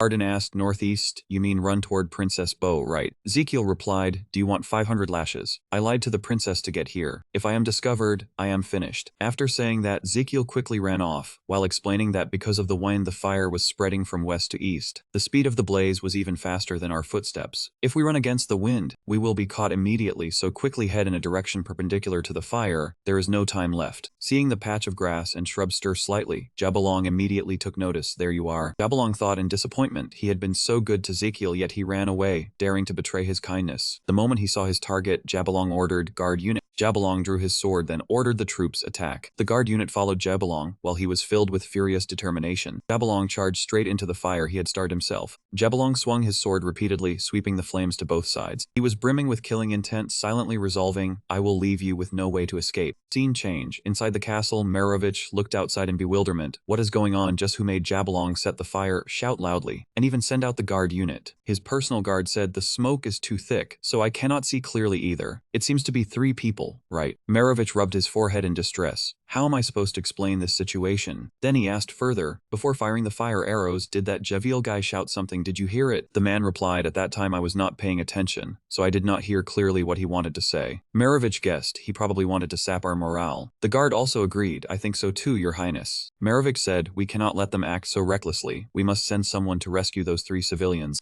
Guard spoke up, of course, then can I go along? Maravich refused, no, you must stay by my side and protect me. Instead, I will send someone from the guard unit. If they step in to rescue the civilians, it will be an extremely symbolic image. Then he dispatched the troops, and the guard unit prepared to move out. At this time, Princess Adeline had already led the army onto the battlefield. She declared the march with great vigor. Adeline ordered the entire army to advance toward the northeast. She thought to herself, just wait, our people, we will definitely save everyone. At this moment, Adeline had already seen 3 figures gradually appear. There they are. Your Highness the Crown Prince, do you see it? Thanks to you, I was able to recover, and now I am bravely facing the rebel army to save the people. So wherever you are, please cheer me on. I will always be grateful to you and will definitely work even harder. So, while still thinking, Adeline suddenly noticed something familiar. That plump, suffocating figure, I seem to have seen it somewhere before. At this moment, Ezekiel was fleeing in panic, while Jabalong, Damien, and Garden were close behind in pursuit. Hurry and follow me. Adeline saw him and called out loudly, Your Highness. Adeline's baffling question made Ezekiel even more flustered. Why are you here, Your Highness? Adeline silently glanced toward Ezekiel without saying anything, her face briefly showing a hint of something frightening, leaving him only able to look back in silence. He was drenched in sweat, not knowing how else to answer. Adeline lowered her head, her voice deepening as she asked, Why are you here, Your Highness? Then she signaled the others to stop. Wait. Ezekiel gave an awkward smile and said politely, Meeting you here is truly a stroke of luck. Adeline asked angrily, Why are you lying? Ezekiel hurriedly explained, Actually, I have a reason, so. Adeline grew even more annoyed and pressed, What reason? She accused him that when leaving, you only sent a letter and did not say a single word of farewell to me. I thought you had already returned to the imperial capital, so why are you being pursued by the rebel army? Adeline looked down at Ezekiel's chest and made a guess. Could it be, Your Highness, that mark? Adeline said angrily, During all this time you actually joined the rebel army and still lied to me. Ezekiel explained, Yes, that's right. I have been in the rebel headquarters for several days now. That time was more meaningful than I expected, and joining them was also a sacrifice that held special meaning for me. Adeline was surprised. A sacrifice? Ezekiel gave an awkward smile to ease the embarrassment, then said, Yes, that's right. Risking danger to infiltrate, with eyes sharp as knives aimed straight at the heart of the enemy. I did it only in the hope that even if only a little, it could help the kingdom's army. Ezekiel went on, The princess knew nothing at all. Do you know what I had to endure? Garden hurriedly cried out, Your Highness, this is not the time to talk about this. But Jabalong had already ridden his horse in a charge. The rebel troops had crossed the sea of fire and were pressing closer this way. Ezekiel leapt onto Adeline's horse and said, Damien, get Garden onto a horse and go ahead. We will follow behind. Damien obeyed and replied, Yes.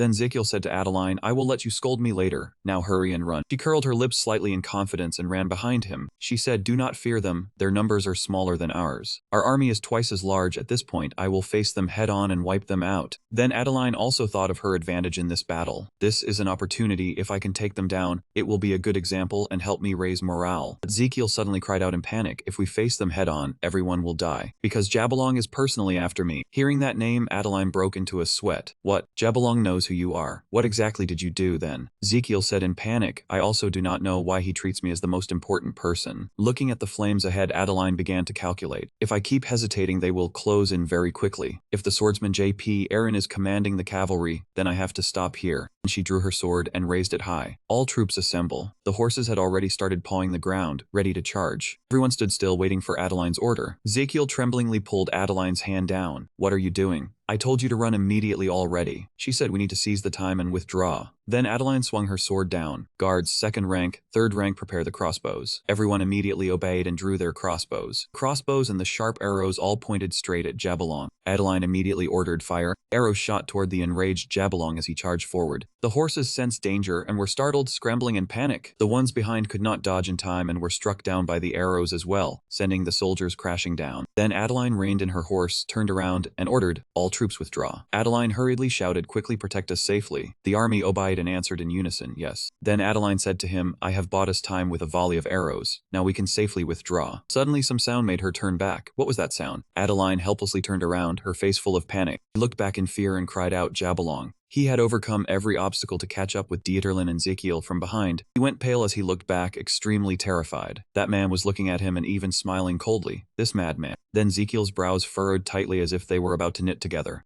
At this moment Jabalong's figure grew farther and farther away, and then on that horse there was no longer any sign of a person. Ezekiel panicked and warned, Princess, Jabalong has disappeared. That made Adeline say blankly, What? Both of them had dazed expressions on their faces. Jabalong had blocked right in front of the two of them. The pressure from that power made the horse topple to the ground. Ezekiel and Adeline sprang up in fear. He stepped forward with murderous intent. You must be very pleased with deceiving me, aren't you? Jabalong pointed the tip of his sword at Ezekiel and said, I will make you stop thinking about running away. Then Jabalong rushed toward Ezekiel like an arrow. Trembled all over, so scared that he covered his eyes, not daring to look. Help, save me. When Ezekiel closed his eyes, Damien immediately appeared. A surge of power gathered and then exploded, sending Ezekiel flying far away. Damien tried to block that blow to protect Ezekiel. He threatened, You seem to be a guard of the Yima army. Jabalong sneered inwardly. So this guy's only that much after all. By level he should be only an intermediate swordsman. And Jabberlong leaped backward. Then he advanced and unleashed powerful strikes at Damien, but he managed to block them. Even so, Damien still could not match Jabberlong's speed and power, so he was quickly hit by him. From afar, Ezekiel saw Damien gasping for breath and silently called out, "Damien, do not keep fighting, hurry and run." But Ezekiel suddenly reconsidered. "Right now is not the time for you to worry about others." Then Adeline ran over and picked Ezekiel up. She hurriedly cried out, "Your Highness the Crown Prince, please wake up." After that, Adeline carried him and ran toward safety. "Hurry and wake up. We need to use the moment while your guard is holding them off to retreat." Ezekiel said, "No, I cannot leave him behind. I already told you to go at once. If you leave him here, everyone will be in danger." Ezekiel lowered his head and thought to himself, not only because Damien was the protagonist of the novel, or the person who would later become one of the strongest experts. Ezekiel wanted to explain but could not, because merely telling the truth would already reveal heaven's secrets. If he did that, the entity that had left Damien in this world would personally take action. After thinking it over, Ezekiel spoke. "Princess." Adeline replied, "Yes. You are the one who can save everyone." Adeline exclaimed in shock, "What?" Ezekiel said flatly, "From now on, you must do everything I say." He looked at Adeline with a very serious gaze and asked if she could do it. Then Ezekiel reminded Adeline that what she needed to do from this moment on was lean close and quickly whispered in Adeline's ear. After hearing those words, she gasped in shock. That could really be done. Ezekiel immediately took her hand and encouraged her, "Princess, you can do it, come on." Adeline could only feel helpless before him. That guy. There are some things in this world that are best left to never happen. Sometimes growing up is not necessarily a good thing. Break it first, then build it again. Lose it, and only then can it be reborn. Demon Sword Emperor is a story of destruction and reconstruction. And at the center of the story is Damien, where raindrops and withered leaves quietly fall to the ground. Order collapsed. Damien grew up amid the ruins of a fallen empire. When he came of age, he once again destroyed the world, and then all things were reborn. That was the fate Damien had to bear, and he was forced to walk that path. Ezekiel silently thought of him. Damien, if he left him here, then you would be pushed into an inescapable danger, and in the end you would also come to understand your true nature. That entity would eventually act, and this world would come to its end. So Ezekiel always found every possible reason to get him out of the arena and keep him by his side.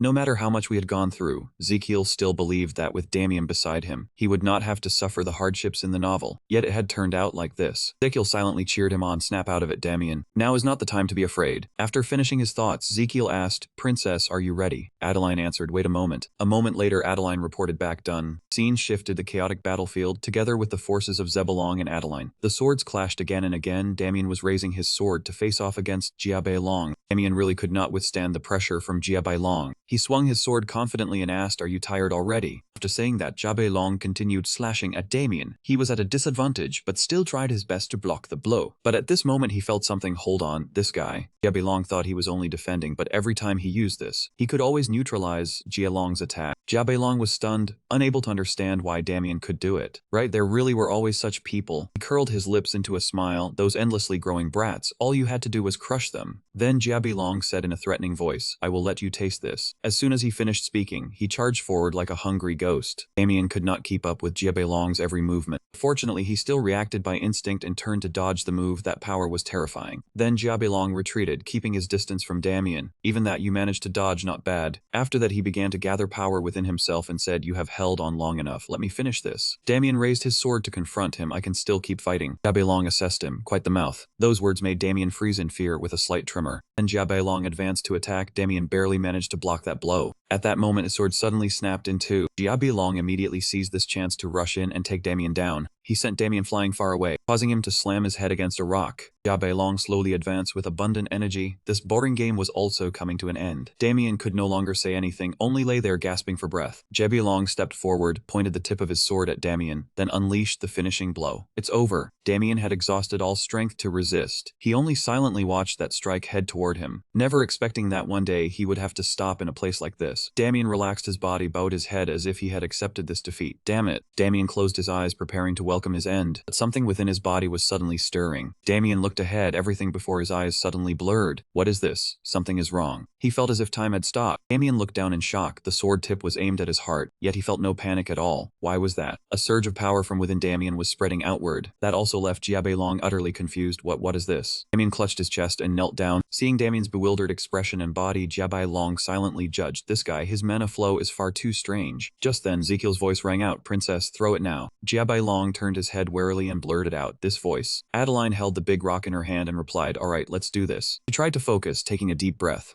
Then she threw the rock toward Jiabelong. He looked at the huge stone flying toward him with contempt. With something this ordinary, and you think you can do anything to me. Then Jiabelong swung his sword and slashed at the rock. After the rock split in two, Ezekiel shot forward like a superhero. He shouted Jiabelong. Jiabelong looked up at Ezekiel in shock, his hand. He realized something was wrong, but it was already too late. It was medicine. Jabai glanced at Ezekiel as he descended from several feet above to the ground, then said angrily, "How dare you?" After falling, Ezekiel coughed painfully and violently. As for Damien, he stared at him in shock. The system announced, "Level 3 My hand is medicine skill has been activated. Jiabelong's headache has subsided." He once again felt as if he were touching heaven. Right, that was it. Ezekiel was overjoyed when he saw Jiabelong standing frozen like a statue. Success. Jiabelong exclaimed in shock, "Aura, it is gone. What just happened?" Ezekiel was like he was stabbing straight into Jiabelong's stomach. That headache could be said to be his habit. It had almost followed him since he was a child. The smug smile on his face just moments ago was still there, but now Ezekiel had finished handling everything. Just after the first pulse check, Ezekiel had already guessed that Jiabelong would get a headache the moment he started swinging his sword. That headache had plagued him since birth, leaving him with nothing but clenched teeth as he endured it. By then, Jabai had also just finished training and he had silently borne that strange pain all alone. He kept gritting his teeth and enduring it, to the point that bracing himself against the pain had become an instinct. Even when he reached the threshold of Sword Saint, it was no different. The habit of getting a headache and then forcing it down could be said to have merged into both his swordsmanship and his mental cultivation arts. It was also because part of that had now vanished that Jiabelong could not help but fall into panic. Just as Jiabelong was still dazed, Ezekiel immediately ran over and asked, "Damien, wake up," and Damien forced himself through the stabbing pain in his heart by saying, "Your Highness." Ezekiel asked again, "Damien, why have you ended up like this?" And he replied, "Just now I thought I was about to die, but then everything suddenly seemed to stop." After that, he recounted the strange period just now unnaturally quiet. It felt as if he were about to sink completely into an eternal sleep. Damien continued. At that very moment, Ezekiel's voice and that of his opponent rang out, "Jiabelong, my hand," and then Damien suddenly opened his eyes, realizing that the familiar voice was the antidote. He had already recognized that voice, "Your Highness." Damien reached out slightly. Yes, he still had not finished fighting that bastard yet. Mentioning that, Damien lifted his sword that had been broken in half, and said, "I also don't know what happened. When I woke up after hearing Your Highness's voice, I was already like this." Ezekiel gritted his teeth, secretly feeling helpless. Damn it, this Damien kid had taken another step toward the essence. Just then Jiabelong spoke, startling them both. "Have you said enough, the two of you?" Then he did not forget to sweep out a sword strike that ripped through the wind straight toward them. Jiabai remained silent, only glancing at them amid the ruins and the swirling dust. Something behind him suddenly made him turn his eyes quickly. It was Damien. He had closed in on Jiabelong and launched an attack. The moment he saw him, Jiabai reflexly managed to dodge. Damien confronted Jiabelong head-on, then drove his sword fiercely toward the opponent. Fortunately, Damien had just grazed Jiabelong's cheek with a slash, making him falter. The battle grew more and more intense. Jiabelong and Damien both closed in and collided fiercely. He even lost another lock of hair. Strangely, Damien seemed to be at a disadvantage, but he still struggled to hold on. Damien said, "I will buy time on this opportunity. Please retreat, Your Highness." He kept urging Ezekiel. If they did not leave now, there would be no more chance. But Ezekiel still stood rooted behind Damien, making him feel helpless and frustrated. "Hey, that Crown Prince brat, do not hesitate anymore, run." The words seemed to choke Ezekiel from within. "Hey, that Crown Prince brat, do not dawdle behind any longer, run. That is what you are thinking, right?" Damien's hand shook as he blocked the sword slashing over from Jiabelong, thinking, "So he knows everything already." Then Ezekiel stepped up and put a hand on his shoulder. This fellow really had no faith in his master at all. He attacked from behind. "Wind release, unleash all the poison gas from vent number 1. Ezekiel thought smugly. The poisonous smoke was leaking out bit by bit. He really liked playing to the end. With the poison smoke suddenly surging straight into his face, he would surely inhale some of it as well. Next, he shouted to Adeline as a signal, "Your Highness, Plan 19. She had led the troops according to Ezekiel's Plan 119, rescuing His Highness the Crown Prince. The army answered in unison to the order. After that, Ezekiel told Damien at most 5 seconds left, "Get ready to mount up." Damien nodded yes. Suddenly, the drunken beast Zebulon rushed over and stood between the two of them. "Do you absolutely insist on leaving?" And he swung a sword, sending Damien, who had no time to defend, flying far away. And Jiabelong smashed the sword hilt hard against Ezekiel's head. As a result, both of them dropped to one knee at a disadvantage before Jiabai. Ezekiel trembled, blood dripping from his nose, and he looked at him. Jiabelong, no, stop. To Ezekiel's eyes, Jiabelong was now only a blur. It seemed he had been dazed and could no longer withstand another blow from this sword. If he fainted now, Ezekiel would be as good as done for. At this moment, Ezekiel went back to the moment before, "Your Highness. From now on, I will begin casting shape-shifting magic." After hearing that, Ezekiel immediately wondered if this kind of magic would be hard to dispel. Gianettis replied, "Oh, come on, it's me, Your Highness. Don't you remember?" He hopped left and right as he spoke. "I am the one who powers Your Highness. I am the one who freezes His Majesty. Could you really doubt my strength over this trivial shape-shifting magic alone?" Ezekiel had no choice but to stop him and say, all right, I know."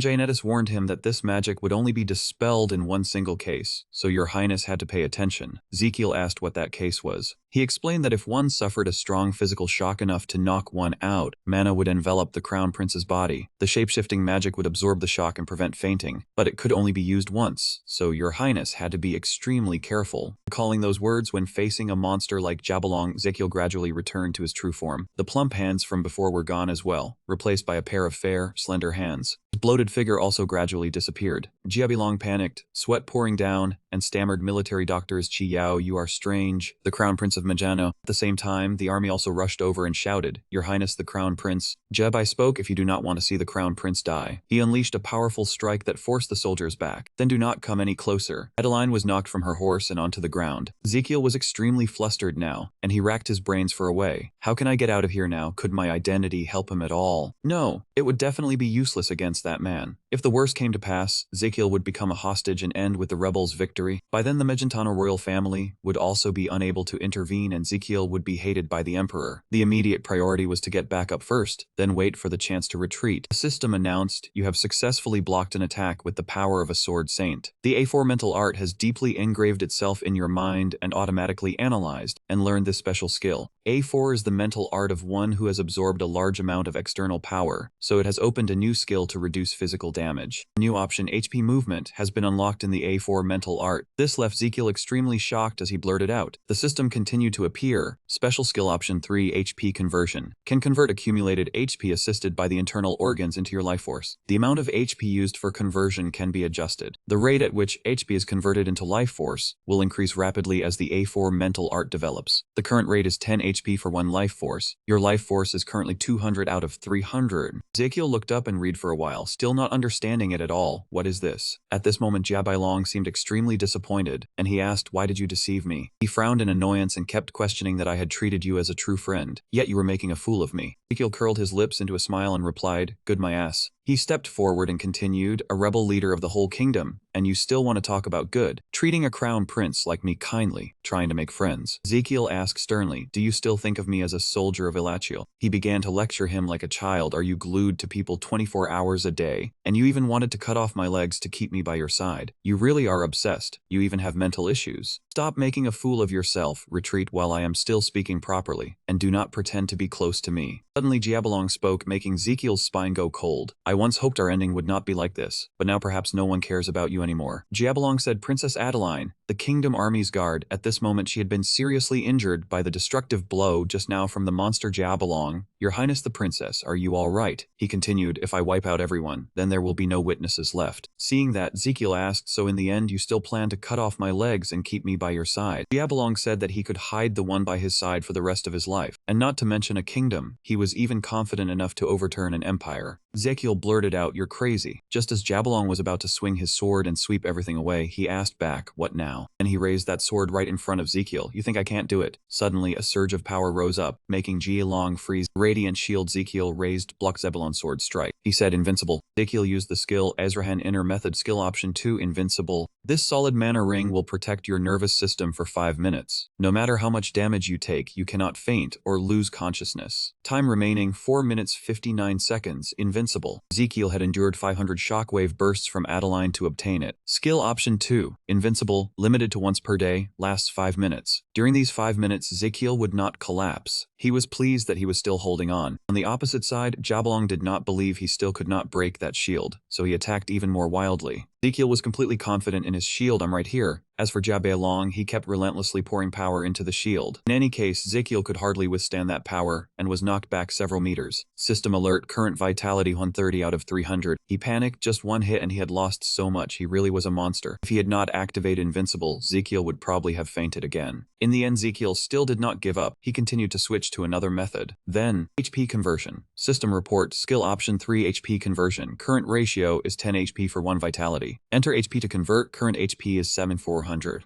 Ezekiel decivert 1700 HP. The system immediately followed his request. 1700 HP had been converted. An additional 170 vitality. Current vitality 300 out of 300. Ezekiel looked at his strong hand and said, "Really? Unbelievable, this was truly something out of the ordinary." He smiled confidently. "Let's see." His eyes gradually turned cunning. "Try again then." Ezekiel shook his head in provocation. That strike meant nothing at all. "So the sword saint is only this much. My leg is still perfectly fine." Jabberlong was surprised to see that Ezekiel had not been injured at all. What was this? Strange indeed. Lihen, the military doctor, no, the crown prince of Magentano. He had blocked 2 consecutive slashes aimed at Jabberlong's legs. Moreover, there was not a single trace of injury on him. Then Ezekiel kept mocking him until he was red-eyed with rage. Hey, Jabberlong, is that all you've got? He even taunted that monster. Impressive, not scary at all. And this is called the Sword Saint. Though he still looked flippant on the surface, Ezekiel actually had his own plan. He had to hold Jabberlong here so Damien would have time to recover. He said, "Don't let me down again this time." Ezekiel laughed loudly with confidence. "Come on, come at me." Jabberlong seemed to go mad. He rushed towards Ezekiel at full speed. "Take this. Am I the kind of person who gets baited by such petty provocation?" He attacked again and again, causing Ezekiel's power to slowly drain. System alert. Current vitality 190 out of 300. Current HP 5700. Every 10 HP, every HP. Every 10 HP, every HP. Seeing this, Ezekiel used his ultimate move again. Not bad. HP conversion once more. 100 HP had been converted into 110 vitality. Current vitality has been filled to 300 out of 300. An additional 10 HP. Every 10 HP, every 10 HP. Seeing Jabberlong keep pounding him like a sandbag, Ezekiel thought to himself, a man should be full of spirit. While Ezekiel was feeling extremely confident in his shield, a crack suddenly appeared in it. Ezekiel panicked. Wait a minute, I had just barely managed to hold on, and now 10,000 year snow is acting up too. Recalling the earlier warning, when the user infused mana, the ice shield would be deployed. That was Azran Inner Method. Ezekiel realized he had to use the Azran Inner Method to condense mana, then use that mana to strengthen 10,000 year snow, focusing on drawing mana from the surroundings. With that said, Ezekiel began absorbing mana from the grass and the nature around him, then from the horses. Mana seeped into his muscles, then spread to his nervous system. All of his senses had reached the limit. On Jabberlong's side, he was already almost helpless, but he still comforted himself. Do not give up. Suddenly at this moment, right before Ezekiel's eyes, Jabberlong had disappeared. Ezekiel's heart skipped a beat. Where was the direction of the attack? He hurriedly looked upward. At that very moment, Ezekiel made the correct judgment, and in time raised his shield to block. Thanks to that precise judgment, he escaped the tiger-like ambush, but the result was a violent explosion. Dust and smoke surged up in a blinding haze. Ezekiel still stared upward, not daring to blink, closely watching every move Jabberlong made. The smoke obscured his sight, then he vanished again. Ezekiel went all out on defense. Skill option 1, acupoint sweep has locked onto the target. The target has been successfully locked. Ezekiel turned to the right in time. There it was. Ezekiel realized the downward slash was just a feint. The real strike was. The upward slash came crashing in. He immediately angled his shield correctly and blocked Jabberlong's attack. That man was once again seen through by Ezekiel. Taking advantage of it, he kept taunting, "So noisy, and that's all you've got, Sword Saint. I have already seen through every path your attack takes." System announcement. You are making the most of the Azrahan Inner Method's options in extreme combat situation. The Azrahan Inner Method has leveled up. Azrahan Inner Method skill, single ring level 7. The system now announced, "Nice work, my body." Oh, the higher the mana ring level, the stronger and more useful it becomes. Your 5 Viscera have given you 1000 HP as the Azrahan Inner Method broke through its limit. Standing at the edge between life and death, Ezekiel's body felt as if it were burning in fire. This body is no joke. Once you die, it's over. Keep it powered up. System report. Plus or minus HP, plus or minus 10 HP. Ezekiel was overjoyed. What a terrifying boost. The lungs cried out, "Hold on." The stomach hurriedly complained, "Not now." The liver frantically joined in, "Me too." The intestines, "Don't die, plus or minus 10 HP. System report. Mana ring lag has been reduced. Invincible duration has increased by 1 minute. And HP conversion rate has also increased. Azrahan Inner Method skill, single ring level 8. Mana efficiency has reached 230%. Mana ring option, 2 invincible. 3 HP conversion. HP needed to reach level 9 is 3000. Current A7000. Ezekiel and Jabberlong charged into each other at the same time. He used a shield, while Jabberlong used a sword. Ezekiel wondered whether it was time to let go of that obsession already. Ezekiel silently calculated, keep provoking him and then hold the line. But he had already reached his limit. The only strategy left now was for Ezekiel to defend, while Damien counterattacked. If Ezekiel kept stubbornly taking Jabberlong's blows, Damien would not have time to show his true nature and would only focus on counterattacking. To hold out longer, he had to streamline his attacks. He suddenly touched a childhood wound. But how could a person live inside such a shell of lies? Ezekiel said, "What do you mean by saying you lost your father? That's not just an ordinary name." Jabberlong fell silent, offering no further reply. Ezekiel kept goading him, striking straight at his pride. "Even if you hated your father, you never wanted to kill him, did you?" Jabberlong snapped in anger. Too much talk. Right after that, he clenched his fist and charged straight at Ezekiel's shield. That move made him freeze, enough to show that Ezekiel had struck the right nerve. From Jabberlong's sleep-talking, Ezekiel suddenly wondered if he had been asleep. It turned out that the moment he drifted off, he had already called for his father. Just by looking at that reaction, it was enough to understand. Ezekiel said, I was right. A single blow was enough to kill your father, yet neither you nor your own father ever recognized your true talent. Jia Beilong seemed to have reached his limit. Stop, he cried out in pain, shut up. A fierce surge of power suddenly rolled through Jia Beilong's body. Ezekiel's system suddenly issued a warning, bad luck. The invincible state has ended. He was stunned, that could not be. Jia Beilong's fury brought with a loud explosion. Ezekiel did not dare look straight ahead, he could only clench both hands. As the smoke gradually dispersed, a figure appeared before Ezekiel. Damien had arrived in time, saving his master from danger. Truly someone who never gave up. Ezekiel cried out in shock. Damien. While Ezekiel was struggling on the battlefield, Damien was elsewhere, trying to find himself again. He lifted his head slightly, wondering if he had fainted for a moment. Damien looked around and found Adeline badly injured, while Namzilla cried in pain. Princess. Over there, Ezekiel was still using his shield to hold off Jia Beilong. Damien realized that his aura was gradually recovering. Damien told himself that before he fully woke up, he had to act right away. But just as he was about to charge forward, Damien suddenly froze. How could this be? He took a deep breath and recalled the training sessions from before. He did not want the tragedy in Zemo to happen again. With that in mind, Damien bent back down and trained in earnest. Sharp sword arcs, swift as lightning, tore through the logs one after another. Next came a sweeping ring of sword light, sending everything flying backward. By the time he turned around, the pile of wood had exploded into fragments. Damien gripped his sword tightly to protect the prince, with only one thought in his mind: to become stronger still. He had to push his mana to the absolute limit, far beyond before. As he focused with extreme intensity, Damien's body gradually reached its limit, while a new source of energy opened up. At this moment, his body could no longer endure it and spat out a mouthful of black blood. Recalling when he was still green, his master had once warned Damien, tampering with reversed mana will only bring disaster on yourself. If you die here, who will handle your funeral? This is reversed mana. Damien clutched his chest tightly, feeling as if his heart were being crushed violently. He had to stop at once. There were no side effects. On the contrary, reversed mana seemed to be helping him break through to a new threshold. Maybe he should try changing the way mana was guided. As long as he rotated it halfway, perhaps it would open up an entirely different path. This method seemed much smoother. Damien closed his eyes and felt the mana surging through his body. By the time he opened his eyes, he had grasped a new source of power, stronger than before thanks to his skillful control of mana. Damien immediately swung his sword and slashed down at the ground. That was a far more powerful slash than ever before. Although he had trained hard for a very long time, Damien had only managed to rotate it halfway, and had never tried full reversal. Looking at Ezekiel struggling to hold Jia Beilong back, Damien understood that this was no longer the time to hesitate. If he could not protect the prince, everything would collapse. So he had to try, no, he had to succeed. Damien decided that today he would break through his limits. A dark source of power was slowly transforming. It began to slip out of control. The mana source was also reversing exactly as Damien was manipulating it. You are the seed I planted in the mortal world. Then that seed will become a flame that devours every living thing on this land. By then, I will toss you into the air and laugh out loud. Voice rang out, stop. At this moment, Damien was fighting Jia Beilong. Two immense forces collided, followed by a violent explosion. Ezekiel immediately raised a hand to cover his eyes. Before him stood Damien. At that moment, Jia Beilong tossed out a line. He really is someone who does not know how to give up. Ezekiel said in astonishment. Finally made it in time, Damien. He stood like a tower before Ezekiel, just in time to pull him back from a defeat he had already seen coming. Ezekiel blurted out in surprise, that is... He could not believe his eyes. That was the Liber technique. On the other side, Jia Beilong was still wondering why he could block his sword. A holy sword could only be blocked by aura. Could Jia Beilong actually be afraid of this guy? A man like that, how could that be? Absolutely impossible. The moment he lost focus, Damien unleashed a sword strike straight at Jia Beilong. He roared in furious arrogance, I will deal with you. Every one of Jia Beilong's attacks was easily dodged by Damien. Not a single move could touch even a strand of Damien's hair. Seeing this, Jia Beilong was furious and shouted loudly. He glared at Damien standing calmly right in front of him, grinding his teeth in anger. Whatever move he made, Damien always slipped past it. Just then, it was Damien's turn to strike. But at this moment, Jia Beilong cried out, my aura. He suddenly felt his whole body go numb, as if a single blow had already shattered that power. Behind him, Ezekiel watched closely and silently judged. Unbelievable, right? What Damien was using was the first trait of the Demon Sword Emperor technique. It was the strongest, no, the most terrifying. An absurd trait that kept his power always one step above his opponent. Even a holy sword would have trouble defeating it. Jia Beilong trembled with fear. Impossible, he could not accept this. He could not bear losing to someone like that. Jia Bai was still unwilling to give up. He rushed forward as if to prove this was not all of his strength. He would seize the opponent himself, then unleash the final finishing blow. Just then, a hand suddenly reached out. Wait, it was Ezekiel's. Jia Beilong blurted in shock, Your Highness. Jia Beilong trembled violently. Damn it, once it has been activated it cannot be stopped anymore. At this rate he would accidentally take the target down. Then Jia Long asked, do you know what I was about to do and still stop me? Zekiel replied, of course. You were planning to use the Eli array, right? I do not want this guy to get agitated, let me handle it. The Eli array is a primitive but extremely brutal technique. It drains all pure mana from both the opponent's body and the user's. When it comes down to fighting with pure mana alone, even the Libersa cultivation art becomes useless. Damien was also smaller than Jia Long, so he was almost certain to lose. Zekiel went on, the rebel army leader seems more modest than I thought. He is only good at bullying those weaker than himself. Jia Long froze, are you planning to take the blow for my guard? Zekiel replied, it is not sacrifice, it is that I am crushing you. Activate the Kuzman skill. Red system alert. Warning, you have used the red sunflower seed reserved for phantom beasts without permission. You are human, not a phantom beast. The amplification effect will last only 3 more minutes. Red sunflower seeds can cause serious side effects to the human body. Please see a doctor, pharmacist, or traditional Chinese medicine practitioner. When the effect ends, you will fall into a coma for 1 year. Then Zekiel gradually grew larger. In the middle of the battle, which was as taut as a bowstring, Merovich finally asked, what am I seeing here? His guard replied, I do not know either. That guy waved his hands frantically. Did I not already agree to be the doctor? And he smiled smugly. Now even if he is absorbed by the Eli array, there is nothing to worry about. If he gets past this hurdle, he can stop Damien from entering the final awakening state. That way everyone will survive. Then Zekiel called out to him, hey Jiabai, the outcome seems clear now. Surrender, drop your sword and stop here. But Jiabai's pride was too great to let him accept it. He could not let go. His blood vessels had ruptured, and the pure mana in his body was being crushed by the prince. Zekiel shouted, are you not listening to me? Jebilong was completely helpless. He had fought through countless opponents to climb to this position. How meaningless could my whole life really end like this? Seeing Jebilong still so stubborn, Zekiel continued,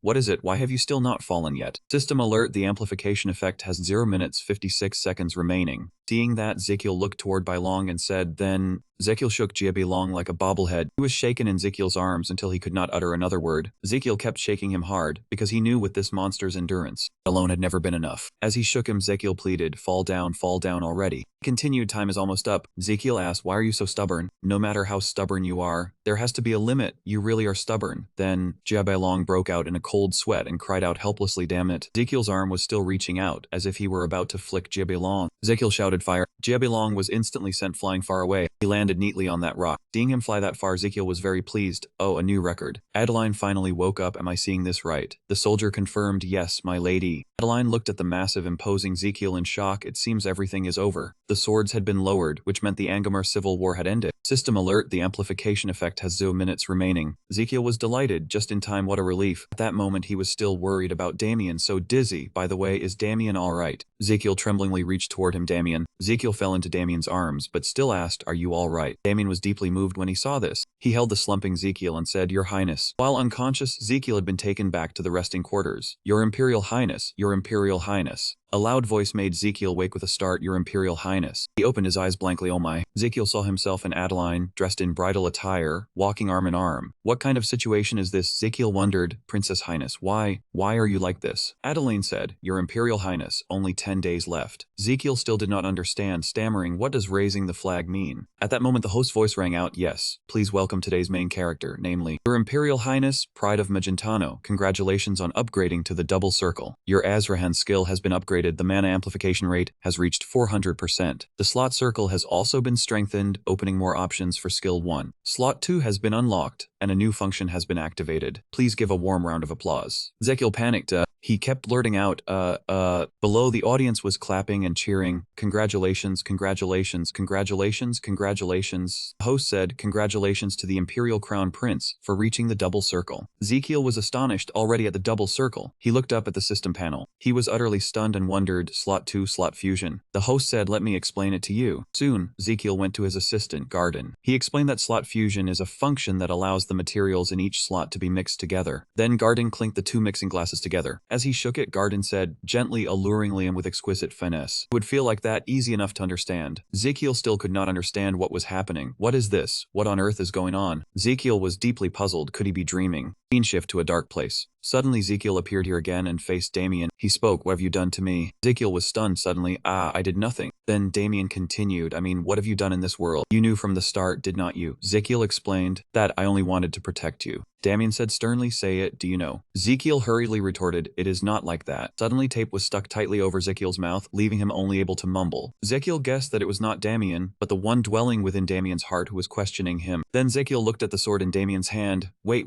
Ezekiel cried out in fear, "Damien, perhaps this is the end, Damien." At this moment Ezekiel finally seemed truly lucid, and he screamed in fear. He panicked, sprang up, then rolled around and around. Damien looked at Ezekiel in bewilderment. "Did you do that on purpose?" As soon as Ezekiel woke up, he looked at Damien and said. Damien only replied with a helpless expression, "Your Highness." Ezekiel thought to himself, could this guy be entering an awakening state? Then Damien pointed to his own forehead, meaning the bump from earlier. Doing that does not count toward hazard pay. Seeing that, Ezekiel immediately understood. He quickly realized that Damien was not thinking about counterattacking at all, but about money first. Damien kept saying that he had risked his life for him, then complained that as an employee, he should have a high salary and hazard pay. Ezekiel laughed inwardly. Damien really was Damien. He walked up cheerfully to Damien. "Oh my, who do you think I am after all?" Ezekiel quietly looked at Damien and smiled faintly. Damien did the same, making the atmosphere strangely quiet. Thank goodness. Then Ezekiel spoke. "Damien, give me your hand," he asked in surprise. "Huh?" He replied, "I want to take your pulse." Damien was puzzled. Why all of a sudden? Ezekiel took his pulse to see how far the awakening of the libersome mental art had progressed. He said, "Give me your hand." Ezekiel asked directly, "You've reached the upper expert level, right?" On hearing that, Damien asked in surprise, "How did you know?" He explained to him that he had seen the symptoms from their very first meeting just from his eyes. "Did you forget? If you keep this up, your insomnia will only get worse. Your nerves will also become even more sensitive." After hearing that, he took a deep breath and replied, "Yes." System announced the start of the pulse reading process. Based on the overall examination, subject Damien Kane, race human, gender male, age 399, 12 years old, height 186.6 cm, weight 79.2 kg, blood type B positive. Seeing this results panel, Ezekiel could not help but blurt out, "Human, so it really is different from the first time we met. The awakening is still progressing." The system reported that all of his vital signs were very healthy, resilient, and balanced. However, it detected severe insomnia caused by an overactive sympathetic nervous system. The damage from his recent attempt to forcibly circulate mana still left traces behind. Rest and meditation are recommended to soothe the overly sensitive nervous system within his exhausted body. In addition, several abnormal tissues of unknown origin were detected in the blood. They had just undergone a sudden multiplication process, but had stopped for an unknown reason. Ezekiel looked more closely and thought, "It has stopped. Good thing the awakening was temporarily interrupted. It must have been because he had blocked the blow for Jabberlong, so it had stopped. As long as it did not advance any further, that was enough." Then Ezekiel said sternly, "From now on, no more forcibly circulating mana." Damien replied in confusion, "My body is still fine." He went on, "Do not be careless. The ban means the ban."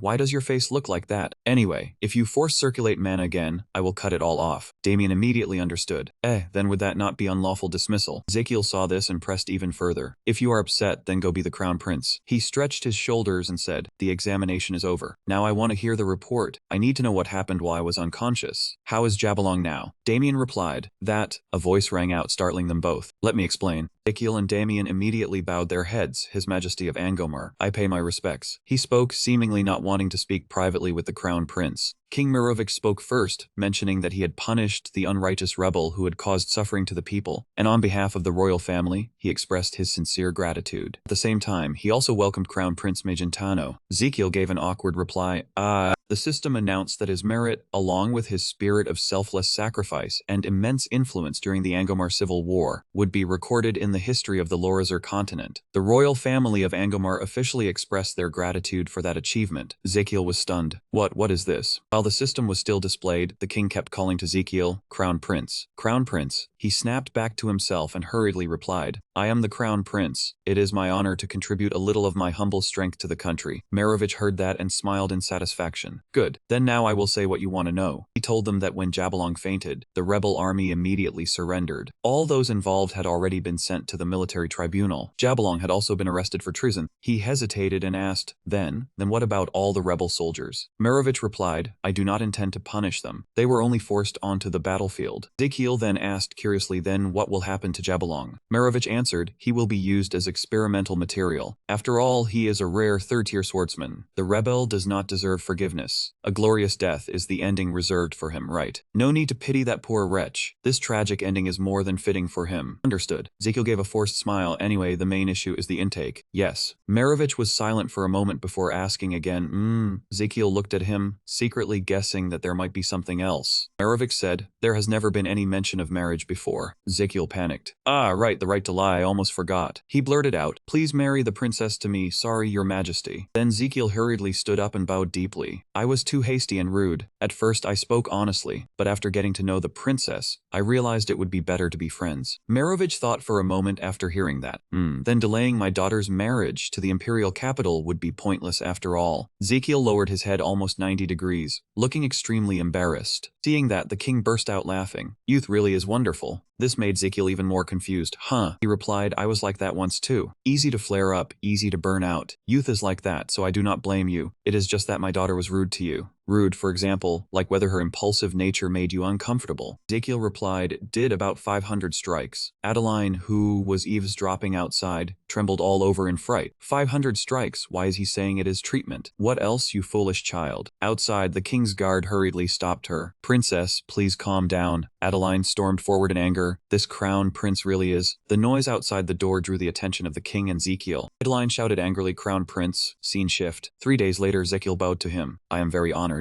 Adeline asked directly, you really are about to return to Magentano, right? He replied, that's right, I am going back. Adeline was still not over her anger. I heard the conversation between my father and the two of you. That really is a very creative way of making excuses. To say that I hit you 500 times as if I were that weak, and calling the foolish child a huge mistake too. Sure enough, Garden broke into a bright smile when he heard that. Young love. Adeline kept complaining nonstop. After meeting him, I realized it is better to stop at being friends. Good grief, I did not do anything. I just stood still. Ezekiel warned himself in fear, run. He did not forget to bid farewell to the king. May your country always enjoy glory and prosperity. I take my leave. But before he could leave, Adeline grabbed his hand. Where do you think you are running off to? Ezekiel looked back in panic. Adeline leaned close to Ezekiel's ear and whispered, next time, remember to give me another chance. He blushed and said to her, gee, goodbye. Adeline waved back. Then take care on the way. Inside, Ezekiel let out a sigh of relief. Phew, I almost got beaten again. Scene shift on the carriage. Your Highness, we are about to enter the imperial capital. Ezekiel was still bewildered. That emperor will surely be furious. He must have already heard all kinds of rumors. It was hard enough to clean up the aftermath, then we had to negotiate with Angomar, and now another scolding. What can be done? It was all because of your arm. As soon as he arrived, Ezekiel panicked. What is this? Arden explained, Your Highness, the thing is, it seems like in front of the city gate, His Majesty is waiting there in person. He immediately got off the carriage looking dejected, secretly thinking, do they hate me so much that they came all the way out here just as to scold me? Then Ezekiel stepped forward and bowed. Your Majesty of the Empire. He suddenly softened his voice. Have you returned safely? Astellion hugged Ezekiel so tightly that he could hardly breathe. Astellion looked at Ezekiel in shock. Wait, this boy has already reached the Twin Ring realm. Is that speed real? Normally it takes 25 years just to reach the Twin Ring realm. Then Ezekiel bowed to him. Your Majesty, I pay my respects. Astellion only gave a short reply, Ezekiel was dumbfounded. Huh, that's it. No scolding. This is really both a relief and a fright. He said that he had only just shown some joy, and you were already this flustered. Is that all? So weak, how could you shoulder the responsibility of a prince? Truly? Astellion handed Ezekiel a scroll. Take it. He asked in surprise. This is... He replied that marriage proposals from all the royal families and great nobles had been sent, all aimed at you. Ezekiel held it in his hands and let out a cheer that seemed to reach the heavens. Huh. Frontier Square. The fruit seller leaned in and whispered, Hey, have you heard that news yet? He asked back, What news? He covered his mouth and whispered, I heard that His Highness the Crown Prince just won a brilliant victory at M3. He froze and blurted out, Really? He nodded in confirmation, slowly telling him, Yes, I heard he infiltrated the rebel ranks. And with just one finger, he made the rebel leader faint dead away. Up to that point, he backed away in alarm, insisting that there was no way that could be true. He frowned and barked, It is true, I heard it with my own ears. The shout made his ears ring, and he grimaced, saying, I know already. He adjusted his posture, stroked his beard, and went on. After that, it is said that in front of His Highness the Crown Prince, marriage proposals from princesses of other countries and noble young ladies kept pouring in nonstop. He widened his eyes, guessing that perhaps His Highness the Crown Prince was too frail to get married. He immediately cut him off. Turns out I was worrying needlessly. Instead of worrying about the royal family, you should worry about yourself first. He flew into a rage, grinding his teeth as he said, What did you say? He turned his back on him and said, Isn't that right? right, you need a job before you can get married. Hit where it hurt because he still had not found a job. He was so angry that he shouted at the stall, I did not ask you to worry about me. You always say that, please apologize for that outdated way of thinking. Hearing that, he turned coldly back around and made a demand, then apologized for owing rent first. He lowered his head and said with remorse, I was too hot-tempered. Scene shift out to luxurious castle. Inside the room, Ezekiel was sprawled on the sofa complaining, so tired. Right after that came a voice calling, Your Highness. He pulled the paper off his face and turned back to ask, What is it? Do you have something to say? Damien lowered his head and respectfully reported, All of those are marriage proposal letters. He honestly admitted, Yes, everyone says they want to marry me. He asked uncertainly, Could the address be wrong? Ezekiel lifted his chin with confidence. How could it be wrong? With this level of fame, it seems impossible to hide anymore. You have only hung around the underground arena. You probably have not been in love before. Damien replied without changing expression, I have been in love before. He sprang up in alarm and shouted, What? He tried to explain again, the underground arena is not just full of men. With tears welling up, he put on a pitiful expression and asked, This traitorous head of mine, is this the protagonist effect? Ezekiel sighed, after all it was not anything pleasant. Just as he finished thinking, the madman startled and asked, Could it be that you are hesitating, not knowing who you should choose? Garden suddenly pressed close, laughing loudly. If that is the case, I am an expert. Based on my extensive experience in romance, I will seriously help you find a way to reach true love. Garden grabbed Ezekiel's hand and earnestly taught him, first hold that person's hand, then next, then look into their eyes. He helplessly reminded him that is enough. However, he still refused to stop and suddenly leaned in even closer, making Ezekiel turn pale. Then he moved closer still, about to place his lips on. That was already crossing the line, and then, he could not take it anymore, shoved Garden's face away hard and shouted, I will reject them all. Damien looked a little puzzled. Why? Ezekiel slowly explained, The marriage proposal letters now are addressed to me, the one who will become emperor in the future. In terms of status and prospects, am I not the top candidate for the position of royal son-in-law? Damien agreed, Yes, Your Highness. He placed both hands in front of him, his gaze sharpening as he confirmed, That is right, but why did they not send marriage proposals to me before? Garden hesitated a little. Ezekiel thought for a moment and continued, Back then everyone probably saw me as useless. Maybe they thought I would die young. His next words startled him. So they secretly sent marriage proposals to Theodore instead. Garden blurted out, You already knew. Ezekiel reached into the mailbox and said calmly, I do have ears to hear. But I heard that guy rejected every marriage proposal, and even said I would have to beat him first. He pulled out a letter, held it up in front of Garden, and bragged confidently, Anyway, after this Embo business, I have become the #1 husband already. He was a little confused and slowly asked, Now that everyone recognizes the prince's ability and future, why would you want to refuse the marriage proposals? Ezekiel shook his head and replied, I will not say. Hearing that, both Garden and Damien were stunned.